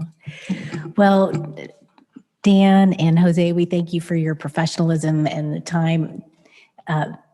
considering these questions and giving us as much information as you can. And thank you so much for engaging with us, Mr. Frank, Mr. Wright, Mr. Cleary. And I think that's a wrap on the public hearing. So let's go ahead and close that at 8:51. I'm glad we had plenty of time to get through all of that. And now I'm going to ask council for a motion to adopt. So moved. Second. Is there any more council discussion on this matter? All right, if the clerk could call the roll, please. Vice Mayor Gilb, Yes. Mayor Grossman, Yes. Councilmember Chance, Yes. Councilmember Nelson, Yes. Councilmember Bradburn, Yes. Councilmember Stricula, Yes. Councilmember Hunterlaw. Yes. All right, ordinance 2021-61. I need a motion to read by title only, please. So moved? Second. All in favor? Yes. Yes. Any opposed? Approval of the replat for Lot 112 in Crooked Tree Preserve subdivision, Phase 3A, revision number 1. Kurt. Yes, thank you, Mayor and Council. This is a replat of Lot 112, which is located right here. There's a storm sewer that goes along the western property line, and the easement, when the plat was originally done, did not reflect where the actual pipe was designed and where it was placed in service. So this replat is just to add the hatched area here, additional easement for that storm sewer. So with that, ordinance 2021-61 approving the replat of lot 112 in Crooked Tree Preserve is recommended for adoption. All right, do we need a motion to suspend the rule and allow for adoption after the first reading? So moved? Second. All in favor? Yes. Any opposed? We need a motion to adopt. So moved. Second. Any council discussion? Let's call the roll, please. Mayor Grossman, Yes. Councilmember Chance, Yes. Councilmember Nelson, Yes. Councilmember Bradburn, Yes. Councilmember Stricula, Councilmember Hunterlaw, Yes. Vice Mayor Gilb. Yes. Item 19 is ordinance 2021-62. We need a motion to read by title only, please. So moved. All in favor? Yes. Any opposed? Jeff? Approval of the final plat for Crooked Tree Preserve subdivision, Phase 3F. Kurt? Yes, thank you, Mayor and Council. Phase 3F is located off of Sentinel Oak Drive. Bethany Road is to the south here, and it is a new cul-de-sac, Willowview Drive, that is off of Sentinel Oak Drive. The request is just over 6 acres. There's 14 single-family lots that range from 15,000 to 23,000 square feet. This plat dedicates the necessary right-of-way, utilities, storm and sanitary easements necessary to build the project. Planning Commission recommended approval of the final plat contingent on submission of a subdivider's contract and performance bond. And with that, ordinance 2162 is recommended for adoption. Thank you. We need a motion to suspend the rule and allow for adoption after the first reading. So moved? Second. All in favor?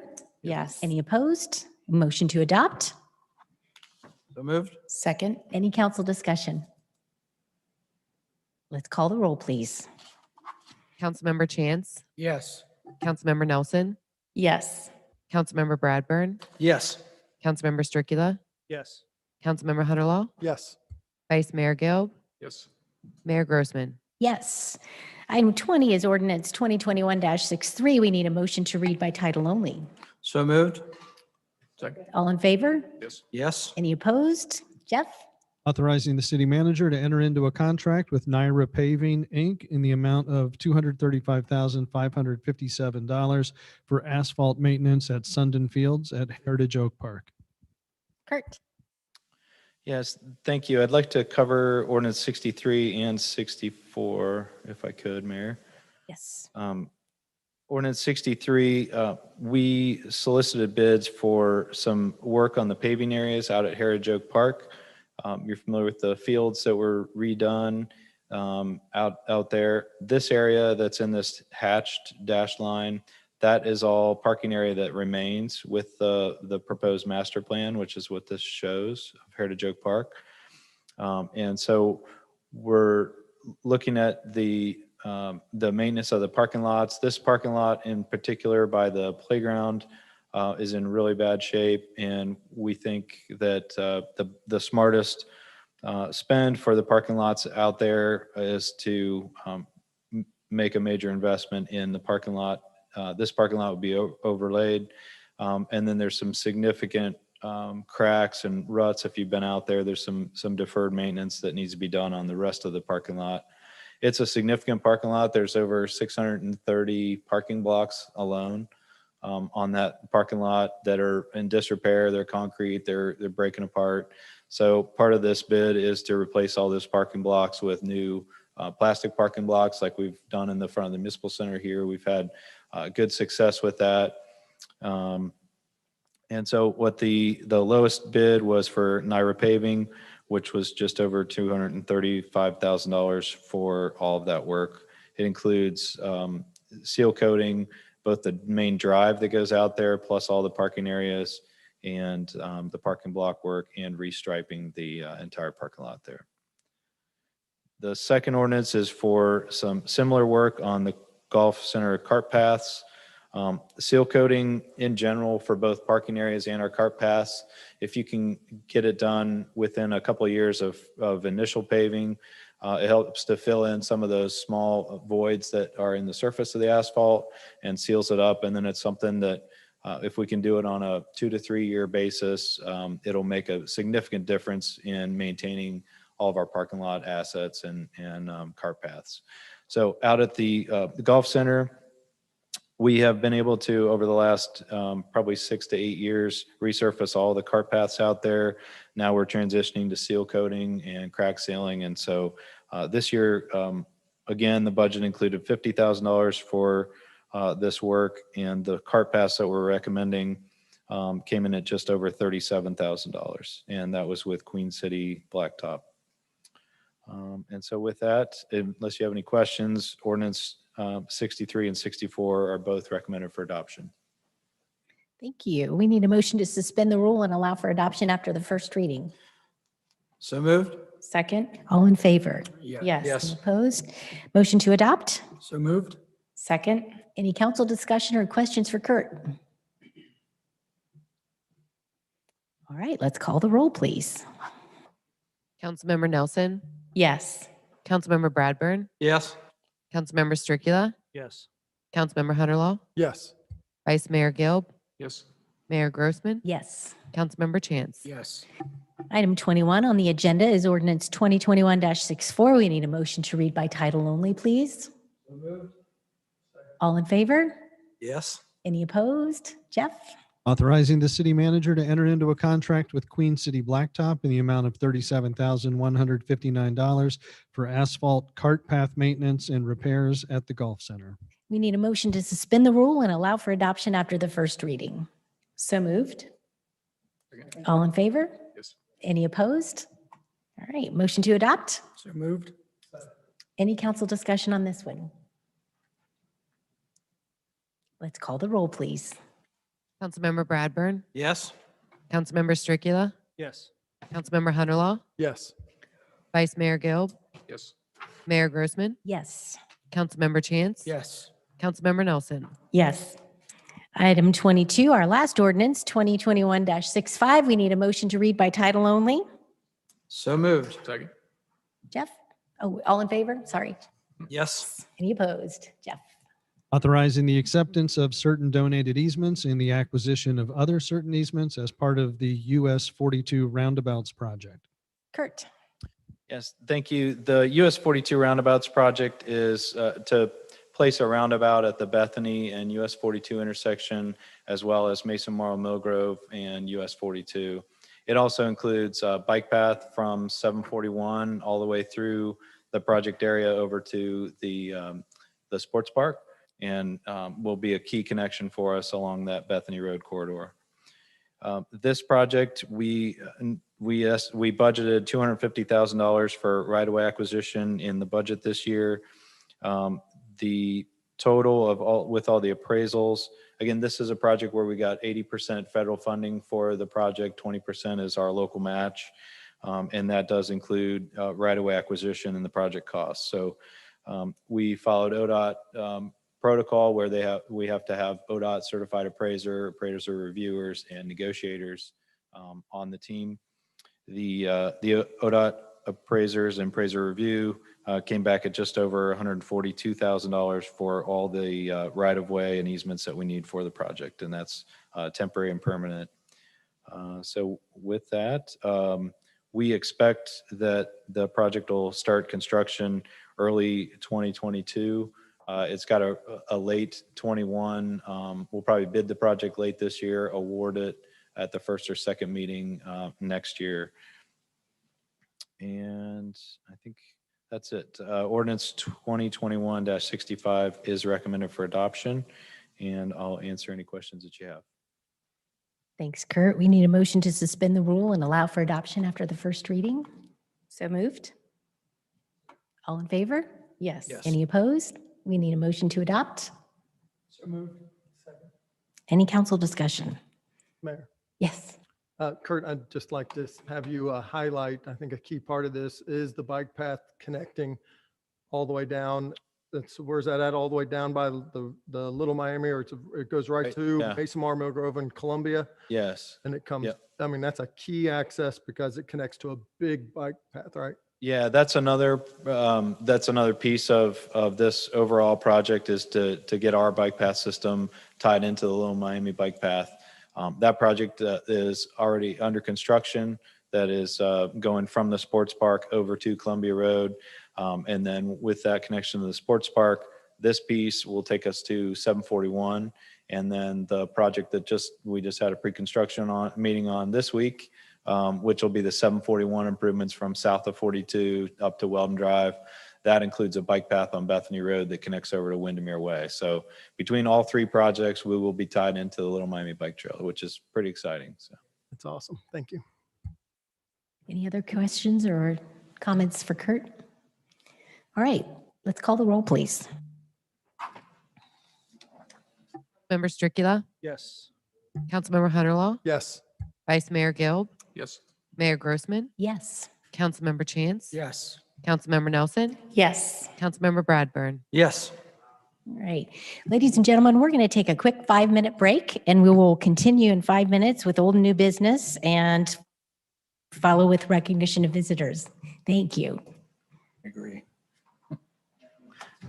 I had too much Propel.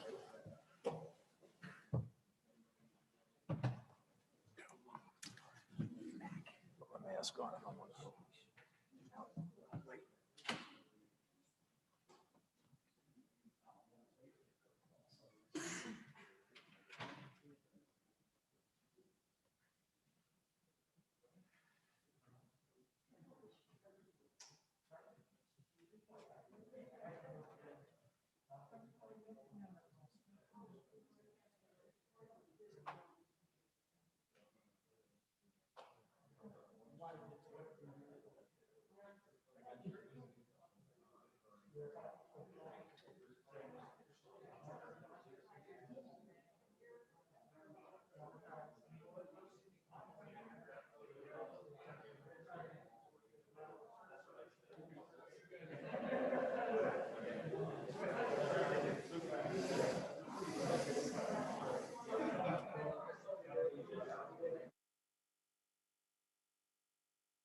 All right, we need to reconvene. Thanks, Denny. We got the thumbs up. We had quite a festive gathering out here during our recess. It's good to have friends here and lots of socializing during that quick break. Council and staff have been going since 6, so we need to just stretch our legs for just a minute. So thank you for being patient with us. If the audience would like, we could rearrange the agenda and do recognition of visitors first. Would that be okay with council? Does anybody have a problem with that?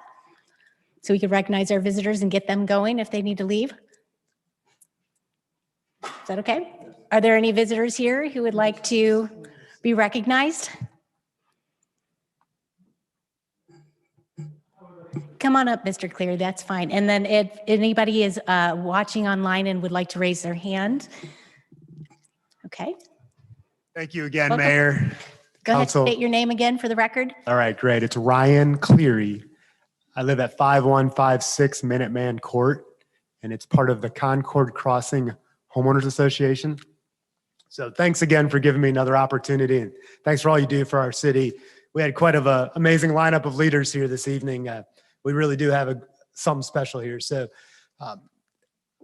what I wanted to talk about was our neighborhood. That we live at a very unique place here in Mason, right downtown.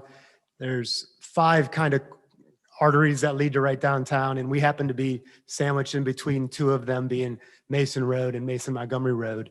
And so there's a little neighborhood that serpentines through there. It's a little windy and it's kind of thin, but has seen a lot of growth in the last 5 to 10 years with traffic growing, and as a result, we've seen a lot of the impacts. And like I mentioned earlier, it's accidents, it's people running stop signs while we're standing there waiting for the bus. So I've seen it just this last week, so they're driving at a high rate of speed and they're not obeying the traffic signals. On top of that, there's been some deferred maintenance on our street. We had maybe some cracks filled and some onyx coating put on maybe 3-4 years ago. That's no longer there. So it's not deteriorating per se, but it's in poor shape. I would think that it's only getting worse as now more school bus traffic is going on the road. So ultimately, again, why I'm here is I wanted to bring that concern forward. I believe that there will be a safety issue. There already has been some, and I believe that there's more, unfortunately, in our future if there's not a commission of a traffic impact study as well as improvement study for that roadway. Ultimately, you guys are doing some amazing things throughout our city, and it's driving more people here. Where do they drive? They drive the path of least resistance. They drive on our street. They're told to drive on our street because of new apps that tell them there's cut-throughs, and this is a cut-through. So ultimately, any development that's happening downtown, we see some of that traffic. And I'm requesting some sort of support in an effort to look at an impact study of traffic and safety for our neighborhood. Okay. And have you noticed it getting worse since Church Street has been under construction? Well, it's certainly going to happen. Yeah. But it's happened before that. Sure. And it's happened because of it's a cut through. Traffic's always a little challenging in downtown Mason at certain times of the day, and it's really rush hour and school traffic. Yeah. Right. And so I was a high school student one time, and they don't always go, the right speed and don't always come to a complete stop. Right. So we see a lot of that not stopping and never going the right speed through our neighborhood. And we have a lot of children. We're a very walkable community because Mason's allowed such a great benefit of that. So there's people biking, walking through our neighborhood all the time. And it's concerning. It's concerning because of the speed and because there's other reasons, because I believe that, ultimately I'm here requesting that kind of action. Okay. So I'm wondering if there's a next step that I could have to take it to to move something forward. So Eric and Kurt, what are our options here?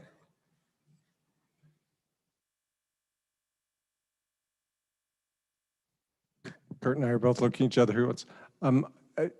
I think maybe Kurt could be helpful here. When you talk about a traffic impact study, that means different things, I think, to the city than probably what your intentions are. I think what I would suggest, or look to Kurt maybe to elaborate on, we do have a kind of an in-house group, multidiscipline. Kurt occurs on that, as well as police, public works, that will go out. And I think they probably have, if not this year, maybe last year, looked at Concord Crossing, looked at some of the specific concerns that I know have been raised over the last year, to look at things like stop signs or what type of improvements from a safety perspective. It sounds like some of what you're expressing is more elaborate than just those type of fixes. Maybe has to do with how the road was originally constructed. That becomes a lot harder to address as far as being a cut through. Or, but I guess I would suggest, based on Mr. Cleary's, unless Kurt's telling me that they've already gone out and looked at these, do more of a kind of an evaluation from a staff level of what some of the concerns are. Kurt, am I over speaking? Nope, I would agree. I've been here 23 years, and they were finishing up section D and E when I started here. And for 23 years, we've been looking at Concord Crossing Drive. So I don't have a panacea for you. What we did is I can't find Officer Brad Walker, who is on our traffic unit, did some data for us earlier this year. There was a sideswipe accident, which you're probably aware of, on Concord Crossing.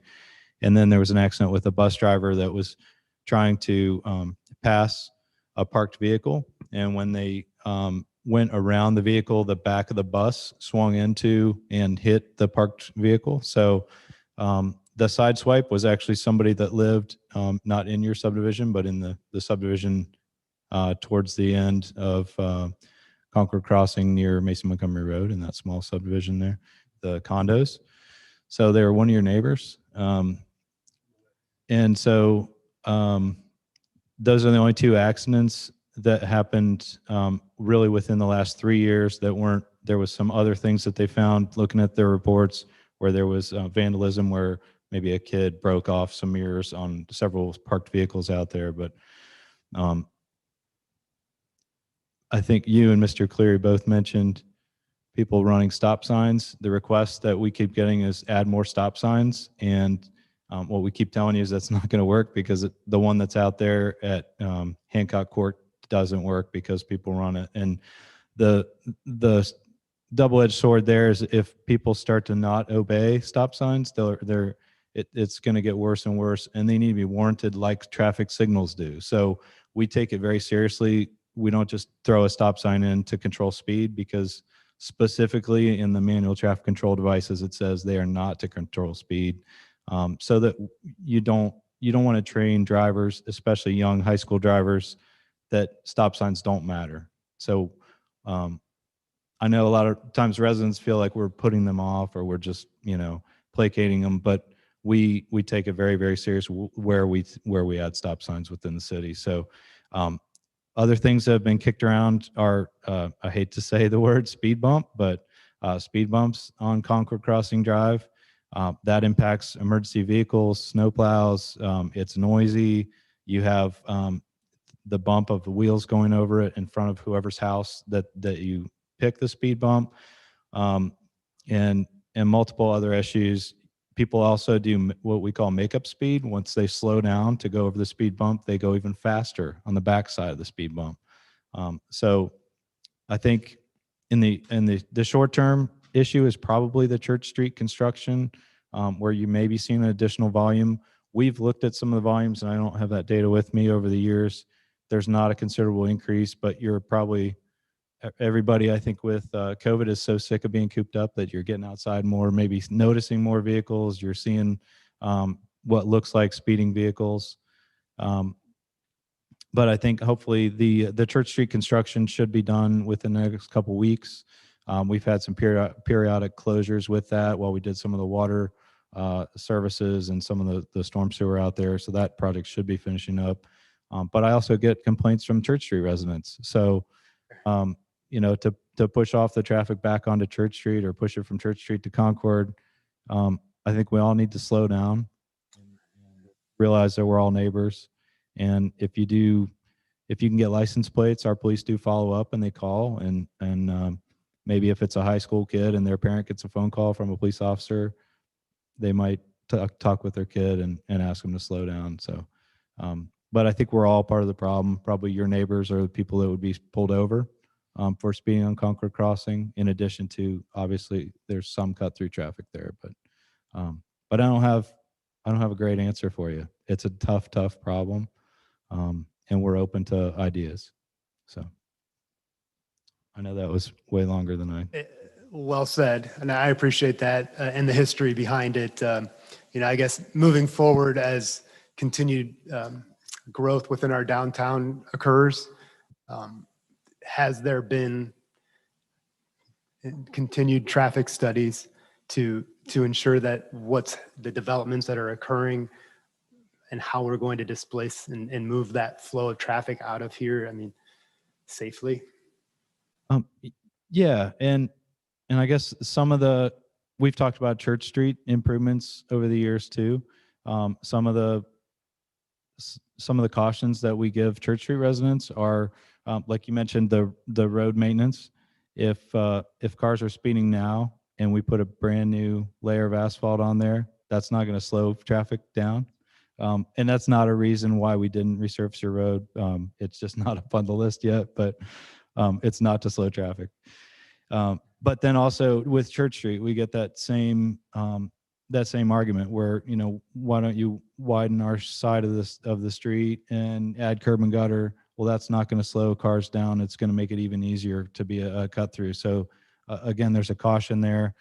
What we try to encourage is walkability. If you notice any of these projects, like the new hospital, we've forced them to put in bike path. We encourage sidewalks and things like that, so that you can walk to downtown and go to a restaurant without using a car.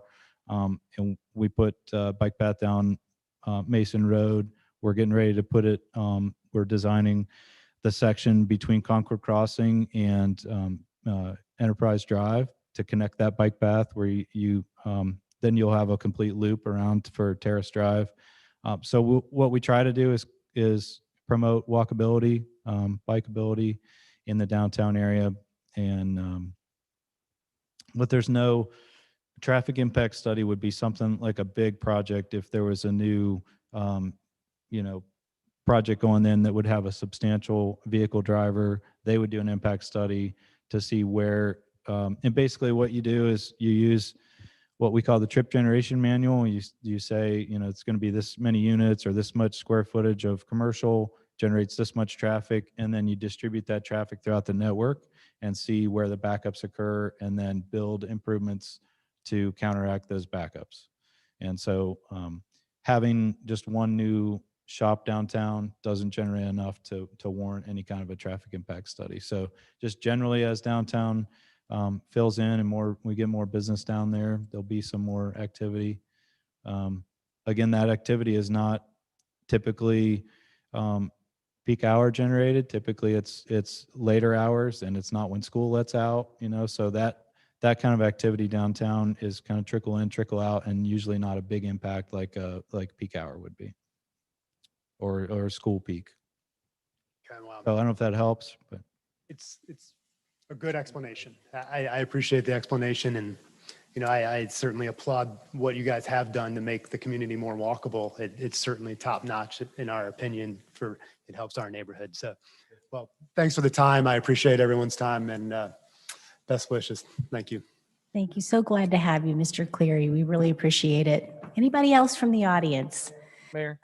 Oh, Sorry, yes, go ahead. quick, just a comment for Mr. Cleary, or a question for Kurt, actually.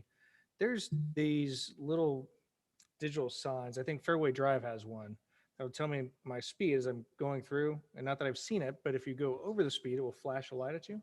yes. Right? I mean, is that, what dictates where, I think there's one on Nakoma now as well. What dictates like where those go? And would those help at all? I mean, Yeah, in fact, we recently had it out there. They, we call those speed feedback signs, and they can be set to different ways. We typically, the police department handles those. We just actually got a third one so that because we have a list of traffic complaints like this within the city, we work with the traffic units, and they can take the initial reading. So sometimes you'll see them up there when they're just dark and they're not giving feedback. That's just typically reading the background traffic to see kind of baseline, what are the speeds on that road. And you may see a little red light going on, but then we'll do the speed feedback for several days and then take some additional data. And it's constantly doing counts, so we get good counts on the data like that. And then we can get counts in both directions and speed in both directions. So we can see if that sign did have an impact. But yeah, we try to rotate those because one, drivers get used to them, and you kind of just forget they're like background noise. So we keep them moving around throughout the city. And then the other thing that we do is when you get up to a certain speed, they go black. So hopefully you've never seen that. That's to keep high school kids from trying to see how high they can get that number to go. And we're all picking on high school kids. I have 2 high school drivers at home that are very good drivers and never speed, I'm sure. But we do have that set. So if it turns off, you're going really too fast. So. and I'm sorry, and you're talking about those little Yes. signs, right? Okay. Yep. Not the big Mason police one. Yeah, we have a trailer too that generally just does speed, and that one is really kind of obsolete. We have a lot of problems with it. So the smaller ones, we have a lot better access to, and actually police can more easily download the data off of it, and it's more functional for us. So yeah, they work great. All right. Mr. Wright, do you want to come back up? I think he's got the same topic maybe. And then the gentleman in the very back, you can follow Mr. Wright. Welcome back. You still need to state your name and address. Here, again, John Wright with Concord Crossing. I'm not going to beat a dead horse here. Full transparency, I talked to the chief earlier tonight. I'm going to be talking to him tomorrow on the phone. They said they have increased patrols on Concord Crossing. That's all fine and dandy. But when I see them coming through, they're coming through at 9, 10 in the morning when everybody's gone to work. The kids have all left for school. They come through at 2, 3 in the afternoon when nobody's coming home from work yet. The problem is in early morning and late afternoon. So while I appreciate the fact that they claim they've increased these patrols, they're coming at the wrong times. So I think that's got to be adjusted. I'm talking to the chief tomorrow. I will gladly sit there with him. I'm retired. I see this happening all day long, year after year after year. The other thing I just want to bring up real quick, I'm sorry I don't have the name of the road, but there is a north-south road west of the bus barn in that industrial park area. And there is a gate that's chained back there that was originally put in, as I understand it, as a fire gate for the fire department to use in the effect that they had to get through there. My question is, could the school board consider purchasing that area where this gate is and put electronic receivers in there like a gate so that the buses could come out of the bus barn and go down Sarah Drive, which is a much wider road, to get to the roundabout there at Mason Road. It's considerably wider than Church, considerably wider than Concord Crossing. I think it's the same width as Terrace Drive. Don't quote me on that, but this gate has never been used to my knowledge. I know it was put in there because of the apartments and townhouses that were constructed, but it's never used, but it's right next to the bus barn. And it can cut down considerably on the buses going down Church Street and the other 2 roads that I mentioned. So I just call this to the attention of council, possibly something that they could look into and discuss with the school board at some later time. Thanks everybody for your time. Sure. Appreciate you listening. Thank you. Kurt, is that something that one of our team should contact the schools directly How could we address that to inquire? Well, that's Ventura Drive. It's at the end of Enterprise Drive. And that gate is, like you said, emergency access. It goes to a little driveway that then goes to a private drive, Bordeaux Lane, in a private subdivision condos called the Enclave. And then it would go on to Joseph Lane and then Sarah Drive. So I'm sure the bus garage would love to use that drive, but we Wear and tear on the roads. we would not recommend that. Oh, okay. And I'm sure we would pack council chambers if we opened that gate. Oh, wow. It seemed so easy at first. There's always something, huh? Oh, that was an interesting suggestion, though. Oh, nuts. Well, thank you very much. And we've got somebody coming up. If you could just state your name and address. Thanks, Mr. Wright. It was a pleasure having you. Good evening. My name is Chris Cafaro. I live at 4886 Elizabeth Court in Mason, Ohio. I live off of Sarah Drive, so that was a great response, Kirk, by the way. I like that. Sorry, guys. But I got to talk to Councilmember Honerlaw briefly, but I guess the main reason I just wanted to say something is can I, as a citizen, request to schedule another downtown development meeting and help create that agenda? Can we do that? You're saying you have an item you'd like to bring to the agenda? I have, yes, multiple items and things I'd like to bring to the agenda. I was here at the last meeting and it was very informative, but I also learned a lot and gathered some information. So instead of complaining and belly aching, I want to be part of the solution. And I'd like to go over those things and get more community engagement. Councilmember Chance mentioned Hamilton, Lebanon, what were the other ones? Loveland and Milford. So the internet's a wonderful thing. So here's two more specific downtown development plans. One's Deer Park, one's the city of Sharonville. Here's a copy of ours. I don't know if you've seen it. So my point being, all of these communities have a specific plan for the downtown area. So last meeting, and Eric, thank you. You sent me a copy of the plan, which was great. I appreciate it. It mentions the downtown, but all these other communities have a comprehensive plan and then a specific section about the downtown development plan. I've talked to people from all of those cities, and they've all talked about community engagement. Maybe I've missed it, but I haven't seen a ton of that community engagement. I'd like to see more of that.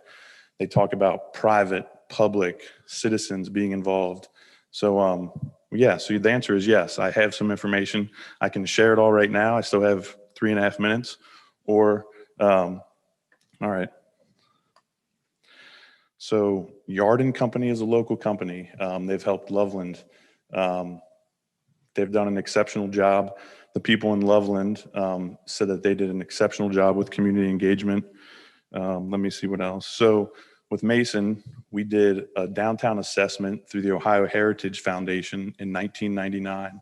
That's a nonprofit that works with communities like ours for their downtown. So the last time we did that was 1999. It cost $5,000 to do that. That was a long time ago. 2010 at this point was a long time ago. I talked to someone who was at the community engagement in 2008 for this plan, and they said it was fantastic. And there were multiple community engagements to speak and learn and be involved. So I would like to see more of that with the downtown development. I know the Cohen CMC is going to do development. That's fine, but I want to see how it fits into the master plan. Hold on, I'll give you some more as well.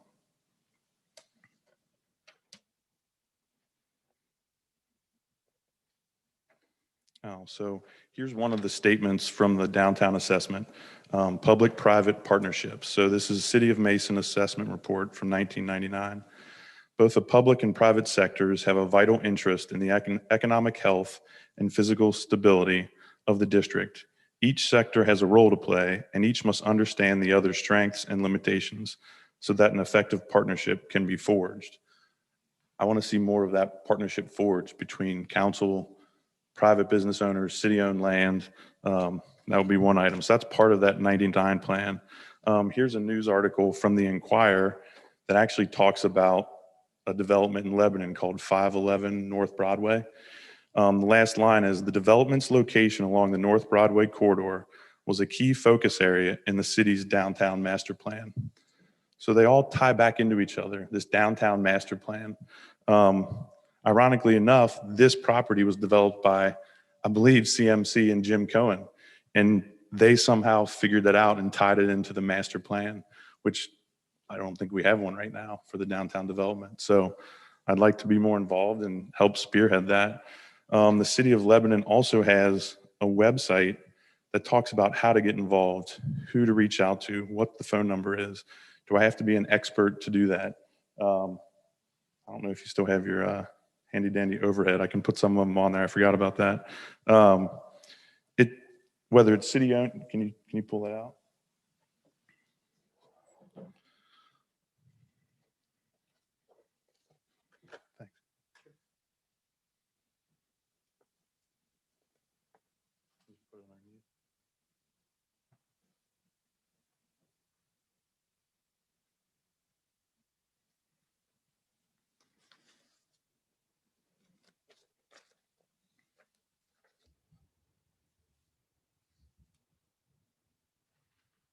So part of this RFQ was for that 511 North Broadway. So it was city-owned property, and the city of Lebanon put it out for bid as city-owned property. One thing I was confused about was talking with you, TJ, about city-owned property versus privately owned. So here's a perfect example of city-owned property going out for bid and how that process worked. The bid was open from February until April, so a pretty significant period of time. So I'd just like to see more transparency and want to contribute to the solutions if possible. So can we schedule a downtown development meeting?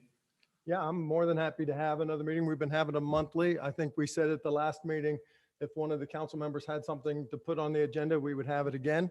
So I don't know if Diana Nelson or Councilmember Curricula would, or myself will add that, but I'm more than happy to have it again. We have it on the fourth Thursday at 8 a.m. Typically is what we've been doing for the last, except for COVID, the last year or so. But the meeting just recently, we had nobody had brought anything to the agenda, and that's why I had suggested that. To hit on a couple of points you brought up, of course, I think you're referring to the Cohen property again. This city-owned property is tied to the property that the developer himself bought, and so the project he's proposing, it's under negotiations now with the city, is part of his property and part of the city-owned property. It's not strictly just city-owned. So the development incorporated both of those. So that's what made this a different situation where we couldn't put it out for bid. Everything happened in executive session. Does that make sense? I mean, I'm happy to try to go a little more in depth with that, or maybe Eric would like to, but the city manager, but. No, it's just part of the whole transparency part of everything that's going on. It'd be nice to see more transparency. More community engagement is the main thing. Well, I'd like to say, I think the city does a great job with community engagement and everything they've done. I remember when they widened Mason Montgomery Road, myself, I live on Mason Montgomery Road. There were so many public meetings that I went to that were just to show you the road widening that was going to happen on from the city's perspective. And they wanted engagement.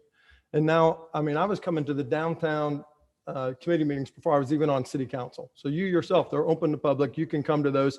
And if you start coming, you know what I mean? You get to follow the discussions of what's going on. And I've seen it for 7 and 8 years of some of the discussions that were happening about downtown, because I've lived here all my life. And So, it's a concern for me. So I'm glad you bring that up. So in 7 and 8 years, there's been a lack of community engagement. We need to communicate that better with the citizens so people can be involved. What are the chances we can develop a downtown development plan specific to Mason, whether this Cohen development happens or not, we need to have a better vision. Kate, who was here earlier, which is really interesting. She used to work in Covington. Covington has seen an absolute rebirth in that city. She talked about GoSignCincy.org. It's a nonprofit that helps storefronts put signs on. She talks about other consultants that people use. And she was talking about the vision. We need to get people like her at that downtown development committee. She's got the qualifications and experience to help us get better and tell the story. Colonel Pearson, if you can read the story for us when we have it, that would be awesome.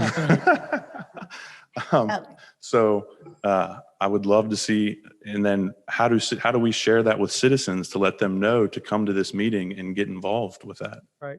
Well, and so what I would share is that the Chamber of Commerce has been coming to the downtown committee meetings, and they've been working since I think in 2017 is when the charter amendment passed. 2018. I'm sorry. 2018. In November of 2017, I think is what I got from the city manager. And so that was the election, when it was up on the election. Maybe he's wrong, but that's what he shared with me. And so since that time, then that's when the chamber then was started working on this community engagement to help get everybody in the community, not just the business owners, but also the property owners, but also the residents, all involved. And they started that then, and then we're working on it. And every time we'd have a meeting, I'd try to get some feedback on how that was coming. But I mean, that's a great tool that the chamber was providing. You know what I mean? Let's see if I can get the correct term, but it was they were working hand in hand with the city on getting some of this information. They were getting data, but we were doing a little more of the technical end of it for the rewrite of the density overlay. So as the chair of the committee, are you still working with the chamber? Yeah, they show up at our meetings, right? Okay. And then you bring up a good point. So in 2018, that was when the density legislation was passed, correct? Yes. So it really hasn't been that long since a developer has come to Mason to try to develop something. And they've only been able to develop that area for 3 years to put more units or population in downtown, correct? Not necessarily. So the zoning hasn't been, the barrier was lifted by a charter amendment. We're still waiting on the recommendations from McDale Bride, the consulting firm, and that's on the horizon. But I think what Mr. Honderlaw is referring to is 2 or 3 years ago, I was on the downtown committee, so it was probably 3 years ago or so, the Maid Chamber was starting to introduce the concept of forming a community development corporation, and they were taking on the task. So I thought of a community impact study, and they were taking surveys and gathering information. And I thought all of this time that the chamber or the CDC was going to be producing that to the city. I remember us talking about it at our last candidate forum in 2019. They haven't produced that. And, I know we've been talking for quite a bit, but I was a little perplexed at times in our meeting 2 weeks ago. And you brought up a lot of interesting questions, and we had some other residents bring up interesting questions. And I was trying to figure out why people thought we were completely planless, as if we were in some kind of black hole or something, and we were not being transparent. And I thought, wow, that's strange, because normally with property acquisitions or partnerships like that, we don't come out of executive session until it's ready and we have legislation. And yet we came forward very early in the game in November. We've been very transparent. We've had lots of community engagement in this forum. And if you guys want us to produce another study like Loveland has, I mean, we can do that. If you look at Loveland's study, and I didn't read every word, but I looked through it. The CMC development is already there. They developed their concept plan after that was built. And I have a little bit of information on each of those communities and how CMC got started in there. The only community that did do an RFQ was Lebanon, and only 1 or 2 developers responded to that. I don't know if they had more than one, but I know that Mr. Cohen's company, CMC, did respond in Lebanon. And Lebanon did the RFQ, or we were calling them RFPs, request for proposal. They called it a request for qualification. They owned all of that property in question that they wanted to develop at 511 North Broadway. And so he pitched his concept plan, which is similar to what he wants to do here. It's very similar to what he did in the other communities. So Milford, he acquired property that was along the river, and he had a conundrum. He needed a public-private partnership because it was on a floodplain and he had to build it up by 10 feet. So he partnered with the city, and they made a lake or something, a detention pond, and gave him the dirt, and they helped cover, I think, 75% of the costs of raising it up so they could build the foundation up above the floodplain. That was an example of a public-private partnership. In Hamilton, that was all done on city-owned property. Hamilton did not put out an RFP.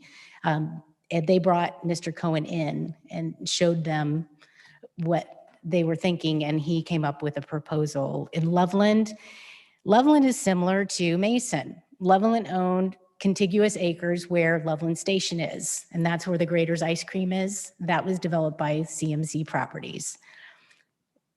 Loveland had a different developer. I think it was North American Properties. They backed out late in the game, and they were never able to secure the Keystone piece. And that development, there was a holdout, someone that didn't want to sell to the city. And Mr. Cohen was able to acquire that Keystone piece. And so he partnered with the city, but the city Loveland contributed their city-owned land, and he had that Keystone piece because there has to be enough space to put a mixed-use development in. What we own isn't spacious enough. That Keystone piece might seem kind of small, but it's right in the middle and it makes it work. And so Mr. Cohen acquired that Keystone piece in Mason. He approached the city based on information that he knew, like the barrier had been lifted in the election, the charters changed. So the density barrier is now going to be different. We don't know exactly what it's going to be, but now the possibility's there. He also traded on the information that the previous mayor announced in open session, that was identified by developers and city staff and himself as an excellent place for a mixed-use development. So Mr. Cohen went and acquired that Keystone piece. He approached the city. We don't need to have a comprehensive plan in order to analyze his proposal.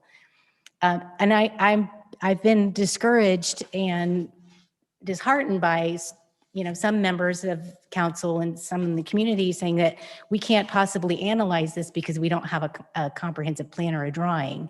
And that begs the other question is, how do we have a council that isn't in consensus clearly?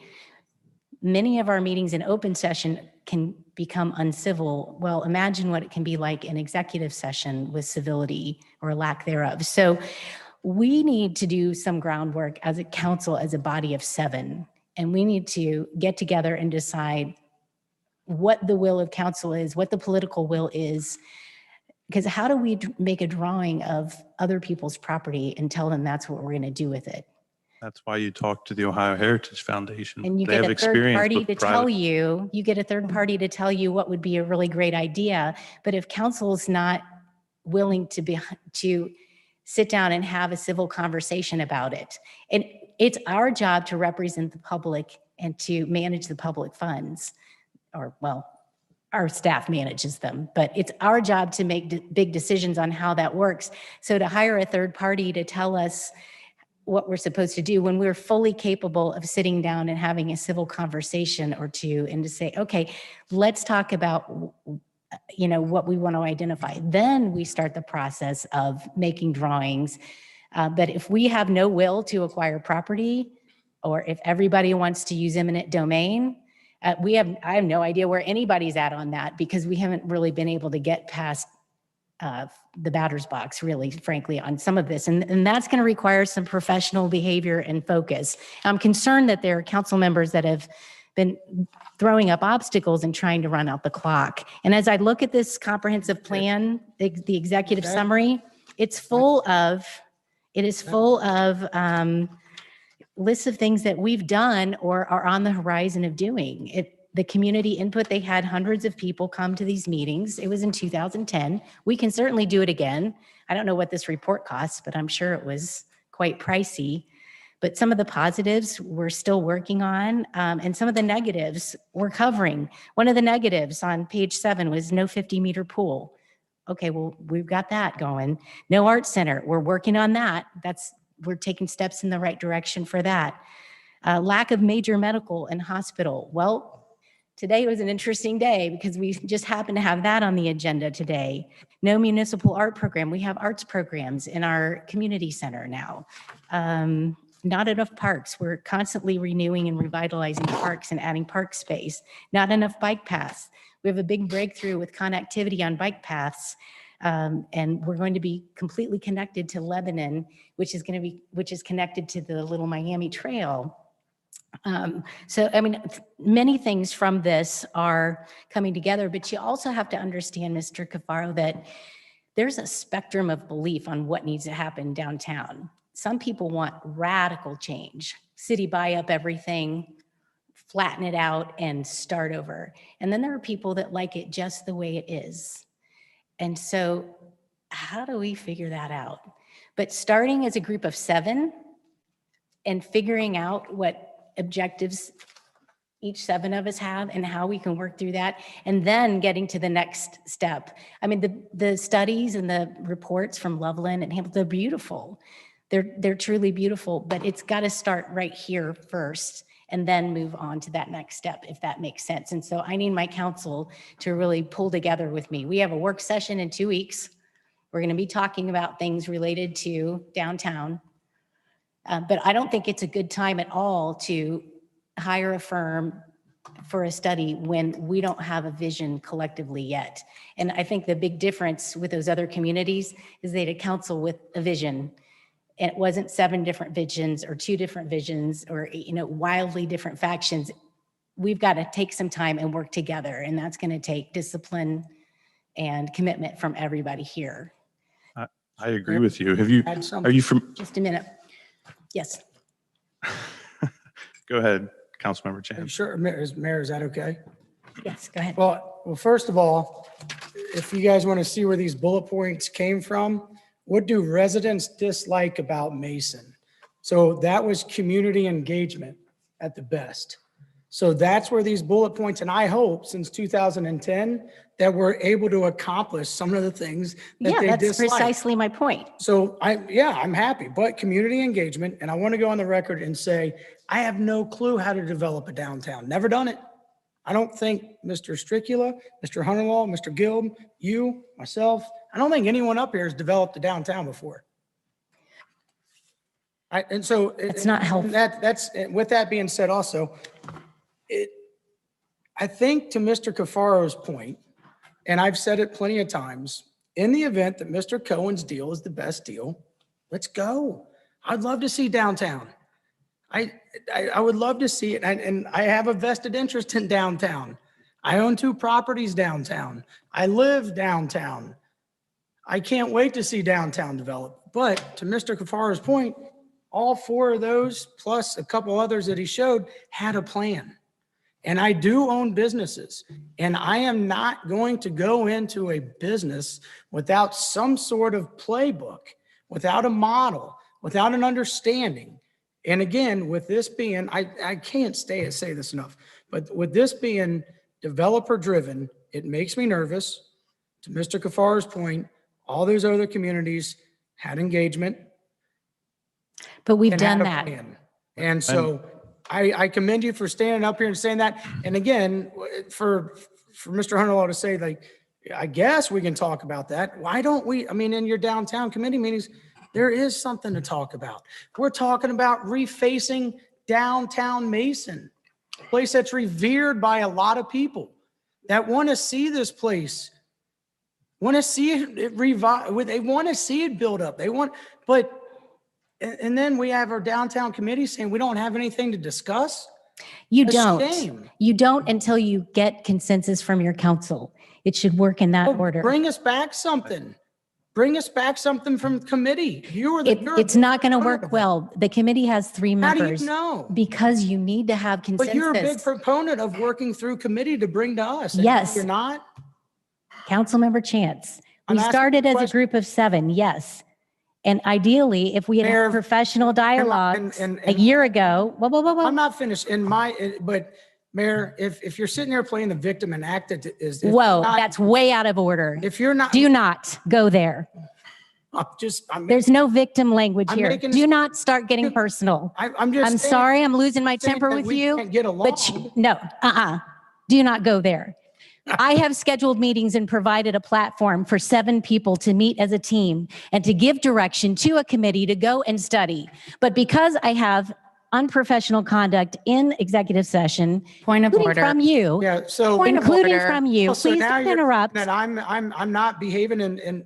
Sometimes you don't. Because I Point of represent- chance. I represent the community and the people. And for the that- good of the people that we serve, let's have professional conversations there's the and victim not role. take, again, way out of order. It's not out of order. It is. You passed motive on us. I don't know what it was. But you just said that we cannot, there was motive assigned to us. Ashley Chance, please. I'm not. I'm going to ask you to stop. I'm at not this one of your point. students. I am your colleague. Mr. Don't- Councilmember Chance, I apologize. I addressed you by your first name. When you say things like that, it is very offensive. It is very offensive. Do it all night? No one did anything all night that was assigning. Can we move on, Please please? stop. Let's move on. Please stop. Real You don't quick. have the floor. So some of the things I I have learned. provided a platform, Mr. Cafaro, sorry. I have provided a platform. I have provided opportunities for this council to work professionally. And saying something like the word victim was an extreme example of unprofessionalism. And I'm sorry to lose my temper, but this has gone on and on and on. Our poor staff sits through these. We have been transparent. And if you care about transparency, you'll vote for legislation like signing waivers when we purchase and sell real estate to guarantee that we've disclosed our potential conflicts of interest. Where were people when we had legislation like that for transparency? You weren't here.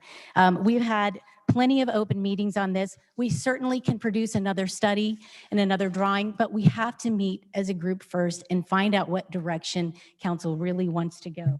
And we do not need it for the Cohen proposal, to answer your question on that. Are there any other visitors here that would like to bring up anything? I would like the floor, please. Just a moment. Are there any other visitors here? I would like to speak to the, I haven't given you the floor yet. I want to know if there are any other visitors here that want to comment. Is there anybody online? Okay. Mr. Cafaro, we've gone way past the 5 minutes. Is Ms. Nelson would like to address you, but could we be very quick? well, thank you very much for coming. I appreciate it. And I appreciate you as a resident wanting to be engaged in our community and come to the downtown meetings. I think you have great ideas. You've obviously done your research, and I think you're going to be an asset. Come on to our meetings. We have them every fourth Thursday, I believe, and we're going to have them because we have a lot of stuff to talk about. I absolutely 100% agree with you. I think a lot of Mason agrees with you as well. We need to have a vision before we go forward. The Chamber of Commerce has also said that. The Chamber of Commerce does not agree with the Cohen project. Business owners who have come to our meetings do not agree with the Cohen project. Not quite sure why we're pushing the Cohen project so fast through. Well, I know, but I think we need to slow it down and look at the whole plan. Again, if the Cohen project is the best plan, bring it on, but we don't know that. And we don't know what the people of downtown want. So thank you very much for coming here. And I look forward to seeing you in our next downtown committee meeting. Real quick, just so you know, Mayor, I'm not against the Cohen development. I just want to help or see the solution and how it plays into the rest of downtown Mason. Yeah. And that 99 assessment in 2010, things we need to improve are the downtown. I don't know if it should be wiped clean and built new or existing with what we have. I like how it looks now, but it could be better. We could use tax abatements to get the buildings to look similar. Other cities, Milford has done that. Yep. Milford spent $15,000 on a consultant, and their city planning department worked with her to keep costs down. Loveland spent $60,000. Some cities have used UC DAP students and university students to keep costs down and get those things moving. But the community engagement part, I don't like seeing you guys fight and bicker up there, but I just want to go to a meeting and then there are experts about this that know way more than we do.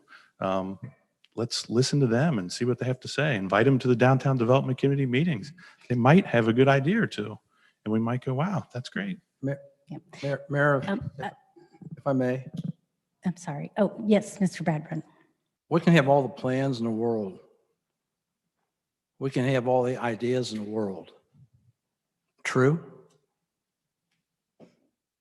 Right now, we can't even have a downtown No, no, development plan no, with you an can- agenda. you So can- how are we going to plan? Listen, you can have a downtown development plan. You can have an agenda. But unless the property owners want to cooperate and change, nothing changes. Period. Well, the thing is, I think they come. some of they the, come- whoa, they you're, come- that's out of order. You need to address the chair. Well, have we talked to them? I would really like to know that. Yes, we have open Who? meetings. They can come in and talk to Who us. have we talked to? Somebody please explain. Mr. Chance, I know that for years and years and years, council has been working with downtown property owners and connecting with them and communicating with them. So that, It has been tried This- over and over again. It's not for Mayor? lack of trying. And one of the things I wanted to ask Mr. Hanson to share, and I'll do that in a minute, was people think that downtown is so dumpy. It's not so bad, but it's very different than it was 20 years ago. But developers in the marketplace use the public documents that we have on file to do their planning. But some of this has to be marketplace driven. And they have enough to know that what is possible. And we're going to be updating the 2010 comprehensive plan really soon with the density issue. But Eric, what was it like over by the plaza 20 years ago before the plaza went in? 20 plus years ago, the plaza was not there. Main Street went straight. On the other side, where part of the plaza and what is now the Main Street that creates that plaza bump was a dated service station.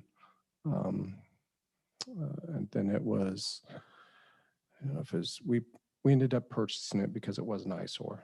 So that existed there. Other items, downtown had a lot of utility lines, crisscrossing Main Street. For better or for worse, 202, what is now 2C's Pizza was the municipal center at the time, both municipal center and court, which admittedly created quite a burden on downtown, especially when court was in session, because there was not parking to accommodate. Employees were parked on Church Street or down the streets. Patrol cars sometimes were parked there. So our presence there probably created a burden on all of the merchants there, just in terms of traffic. Sometimes the traffic that comes to court isn't, they weren't necessarily patronizing the businesses. So it was different. And I think sometimes from our discussion, hindsight can be a virtue, even though maybe progress seems incremental or seems slow, but it does occur incrementally. And when you look back over time, downtown looks much different, much more attractive. There is a lot more activity than there was 20 years ago. I shouldn't say more productive activity. 2 cities is an improvement from the city being in that building. and that was a private venture, right? They worked on that on their own, correct? 2 cities? Yes. Well, actually, because the city owned that building, it had been city offices. We did work with, well, I take that back. It was private when 2Cs moved in. The original development, when we vacated, we sold the property to assist with the private development. Okay. 2Cs replaced earlier. I guess my tenants. point is that's a good example of private and city collaboration. I would love to see more of that.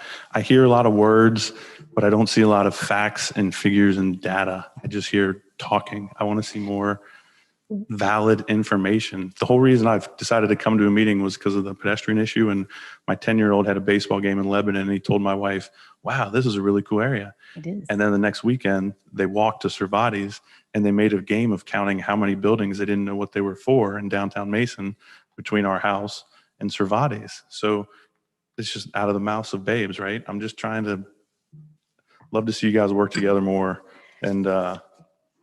And hey, maybe you do a study and you don't do anything with Mason, but hey, it's worth a shot, right? Get some renewed energy. I think there's people that want to be involved as business owners, citizens. get engaged. People who are watching, probably nobody anymore. Get involved and talk to council, go to meetings. Thank you. Yeah, thank you so much. And if you ever want to come and meet with Mr. Hanson and me, I'd be happy to meet with you and we can talk about more information. Just give the city a call and we'll put something together. Yes. I just had a couple comments for Mr. Cafaro. So we talked, again, you brought up a lot of great points. Again, appreciate you coming, sharing that. A couple of things with the downtown committee. I've been on it for a year and a half. We talked about how Cohen's been, that CMC project has been out in the open. I've been on downtown committee for a year and a half. The largest project for downtown has not come before downtown committee in a year and a half. And in that year and a half, we have a downtown chair who hasn't come once with an agenda of anything to talk about in a year and a half. So maybe we got to start there. One problem. Second problem, we passed the density issue 4, I believe it was 2018. You brought that up. The way that the zoning hasn't even been approved yet. We've changed the density issue in the charter to allow for the rezoning.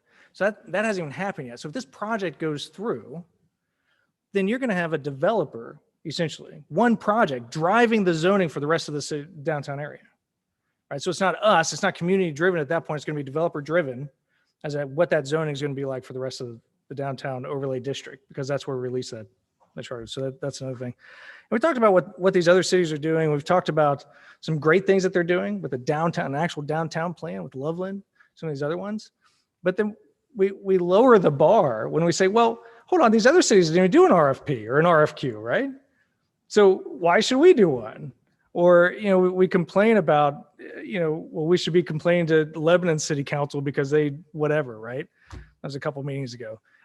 We should be lowering the bar for the city of Mason. We should be raising the bar, right? We should be doing more than other cities, right? We should be looking at Loveland and taking the best pieces out of that plan. We could have 100 plans, you're right, but if we don't have one, we should at least have one, right? But we should be taking the best of that plan and implementing it. Using it, starting from there. There were pictures on that plan of people looking at charts or whatever they were looking at, right? There were tons of members of the community looking here, right? So, and then we talked about, the Maid Chamber, the Community Development Corporation. Well, they've been trying to do this. Well, we just saw what we did with their relationship 2 weeks ago. Right? Member Strigula. So that is extremely difficult now for us to work with them.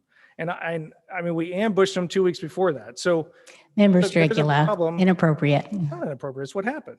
It's They were fact. not ambushed. That is fact. That is fact. Go ahead and finish. Okay, thank you. I appreciate that. About the property owners being engaged. So there's a difference between saying, hey, we're having an open meeting of council and putting it on the calendar over and over again, to then actually picking up the phone and inviting people to come in and talk to us about something specific, right? So if I'm a property owner and there's just 20 items on our agenda, however many there are, right? 22, and there's nothing that's pertinent to me, right? Then I'm not going to feel invited. But if we pick up the phone and we call somebody, say, hey, I want you to come. Mr. Farr, I want you to come and talk about downtown at the downtown committee. Aren't you more interested in coming to that meeting on the fourth Thursday because I love your ideas and want to hear more about it?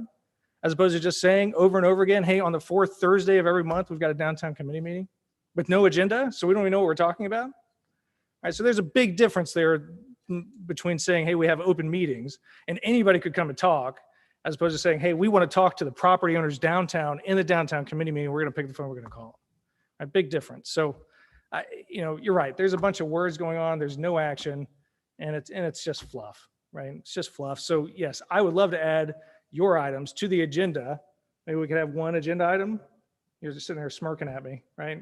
Maybe you took a lot of notes. You want to write that one down? Member Strigula, we know, that we don't publish an agenda for committee meetings. And they're open, and we just traditionally allow them to be kind of an open session. And we do have agenda items that we plan with staff, but we don't publish an agenda. No, he has not come with a single agenda item to any downtown committee meeting. Mayor, Not one. were you at the last meeting? I come to the meetings. Were you even there? No. Or did you have any items on the last? Did you ask? Can I finish? I was traveling. Can I finish? Can I finish? Thank you. Okay. Did you say, would you like to move the date because you were going to be out of town? The idea is. if To really anybody's on address the council- chair. I wasn't Sorry. going to. Let's address the chair. So if anybody that's on the downtown committee would like to talk to the staff about what they'd like to bring to the agenda, the city manager then says, yes, we have items to be on the agenda. That's the way it's gone for years. So I'm sorry, the last meeting, nobody, including Councilmember Nelson or Councilmember Stricula, who didn't show, had anything for the last meeting. Well, I did. I talked. Thankful to see, we did not, because I asked you at the beginning of the meeting. Well, we and kind did of not. So all we wait talked- for you to come. But You whoa, are whoa, the whoa, you don't chair. have the floor and you have to address the chair. You've got to keep the meeting in The order. point is that, I'm glad we'll be having a meeting this coming, the Thursday, the fourth Thursday, whatever. Okay. And Josh, or excuse me, Councilmember Stricula, who do you want to make the phone calls to invite people? I'm just saying there's a big difference between saying. there's- Do you want people to be called when there are downtown committee meetings? Is that what you want? It was more of a rhetorical comment. Okay, so you were Chair, you were I- mischaracterizing and being sarcastic and not being helpful, basically. saying so. Okay. I'm saying- And then the No, other I'm- thing I'm about fair. lowering the bar, you don't have the floor. Lowering the bar, I'm simply pointing out, different communities do things differently. And some of them had their reports before certain developments went in, some of them had them after. Some of them do RFPs, some of them don't. We have a situation where it's difficult to do an RFP on a keystone piece of property that we don't own. So once we get this through the process, maybe it'll fail. Maybe, I believe that the zoning has already pretty much been written. I don't think it's developer driven. It's been driven by McDale Bride and some downtown committee meetings I think we had, and maybe a work session where we gave them feedback early on in the process before you were here. Characterizing things with negativity, it's not helpful. We're not moving forward. We just need to get through this process, and we can do that without having the, master plan and the drawings right now. And we can certainly do another one. If you guys want to have another comprehensive plan and a big study and have all this community input, that's fine. But that shouldn't be interfering with what we're trying to do in the present tense with certain projects. And my fear is that criticism has been thrown out there in order to try and block progress. And the reason, I do not know why the chamber and the CDC haven't produced the data that they apparently gathered. They've been working on it for a long time. That certainly predates anything that's happened with the chamber. And to use terms like ambush and negative things like that that are completely nonsense and made up are not helpful, and they're not professional. And I was not aware that the chamber was against the Cohen proposal. Because you didn't ask them. They can certainly come in and represent themselves and tell us. I've asked people that I've talked to about it with my ability to be able to things that were not in executive session. And most of the people that I talk to, actually everybody I've talked to thinks it's an amazing opportunity for the city of Mason, a $20 million private investment. I haven't talked to one person that said that, not one. Well, you must run in a different Can I circle. address a question that you asked? Mr. If it's, I would highly encourage us to, I do know the chamber has engaged they have a list of who are the largest stakeholders in downtown. I will raise my hand and call them and invite them to every list. So I will go on record to say, I guess, our permission, to call the chamber, and I will get a list and I will invite them to, are we suggesting a downtown committee meeting? That'd be perfect. To see and get at least understanding of what their sense is. The second part is, and we throw around this keystone property like is this a total of 5 acres? And the keystone property is 0.7 acres, is that right? I don't know. It's just in the middle. But we also had another developer come to, I think it was last Thanksgiving, they brought another proposal to us, but it's dead on arrival because we can't talk to them. Our hands are tied because we have one developer driving our entire downtown. So we did have another one that we can look at this property and work with. I don't know if I like that one. I don't know.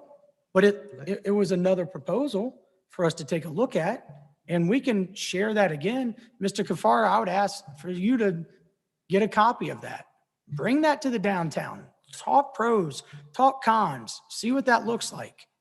But there was another developer, and I'm saying if we opened up and we put on a list similar to this with bullet points and said, this is what we're doing, boom, boom, boom, boom, boom, boom, with everything that, we're in discussions with, we would have a lot of developers here, I believe. So, to characterize this as like the keystone property, like I think it's 10% of the entire property, roughly. And Mayor, if I can just, so the Chamber of Commerce, they did begin this project that actually has become, from what they said, way larger than they realized. They are contacting residents around downtown Mason. They're contacting business owners, and they did start this and were, making some headway on it, and then the pandemic hit. And so it has slowed the progress of this project down, but they are still working on this project, and they're adamant about making sure that they get the input from everyone, businesses and residents around the downtown area. So we shouldn't quite write it off yet. They're still working on it. Good, that's great. We didn't know. We've been asking about it. We didn't know. About that other proposal, I'm so glad you brought that up, Mr. Chance. I have a letter regarding that from John Henry Homes. That was the other proposal. Dear Eric, this is dated April 8th of this year. He's related to CMC. Dear Eric, Are they we the have, same company? no, we have recently met with Jim Cohen. This is John Henry Homes, who came and made the proposal that you were just talking about, the But townhomes. I think they've done projects together. Is that correct? They have. Okay. We have so they're- recently they- met with Jim Cohen and reviewed his conceptual plan for this site along with his overall vision for downtown Mason. At this point, we feel it would be best for us to withdraw our offer so the city can focus on his plan for these properties and his vision for the downtown district. We were very impressed with his broad vision for the downtown district and strongly believe that if it is brought to fruition, it will transform downtown Mason, benefit Mason Oaks, and spur additional retail and residential development. As we stated at the council meeting, we know CMC and Mr. Cohen are talented developers and will do a good job for the city. We are still very interested in doing more multifamily residential development in the city and look forward to working with you and council on future sites. Sincerely, Joshua Blatt of John Henry Homes Incorporated. Okay. We have another. Have you met with Mr. Blatt after? Have I met with Mr. Blatt? Not since 2019. Okay. Come on up. Hi, my name's Annie Droege. I live at 4509 Estate Court. And I did attend the downtown committee meeting last month. There was no agenda. I was extremely disappointed. I was certainly hoping, since this has been on the docket and talked about at past council meetings, that it would be the appropriate place to kind of have this discussion in a smaller venue and actually, like Mr. Cafaro says, work as a community and propose our ideas, but then no agenda. So luckily, the few people that were in attendance that day we filled the hour. I mean, I had to leave for work, but we were talking constantly about things that I certainly hope would be added to the agenda this upcoming month, and surely hope that this particular task of looking into investigating, proposing a bigger developmental plan would be added to the agenda as well. But if you say that it has not had an agenda for a year and a half, as a resident, I find that really frustrating. And Mrs. Droege, I'm sorry to interrupt, but that's Mr. Dracula's characterization of it. Okay. Go ahead. Okay. I'm sure I could ask several people. I can even maybe email the city manager or assistant city manager and see if that's the case. But I think it's time. And I think as a resident, I would love to help call people to come down to the downtown committee meeting. I would be happy to take a list and call our property managers, anybody who would be a willing partner to come together to talk about a plan. I know I will let my community know that it should be a packed agenda at the end of the month. So I'm hoping we can get something done. Thank you. Is there anybody else that wants to speak today? If not, I'll entertain a motion to adjourn, please. So moved. All in favor? Yes. Any opposed? All right. Thank you, everybody.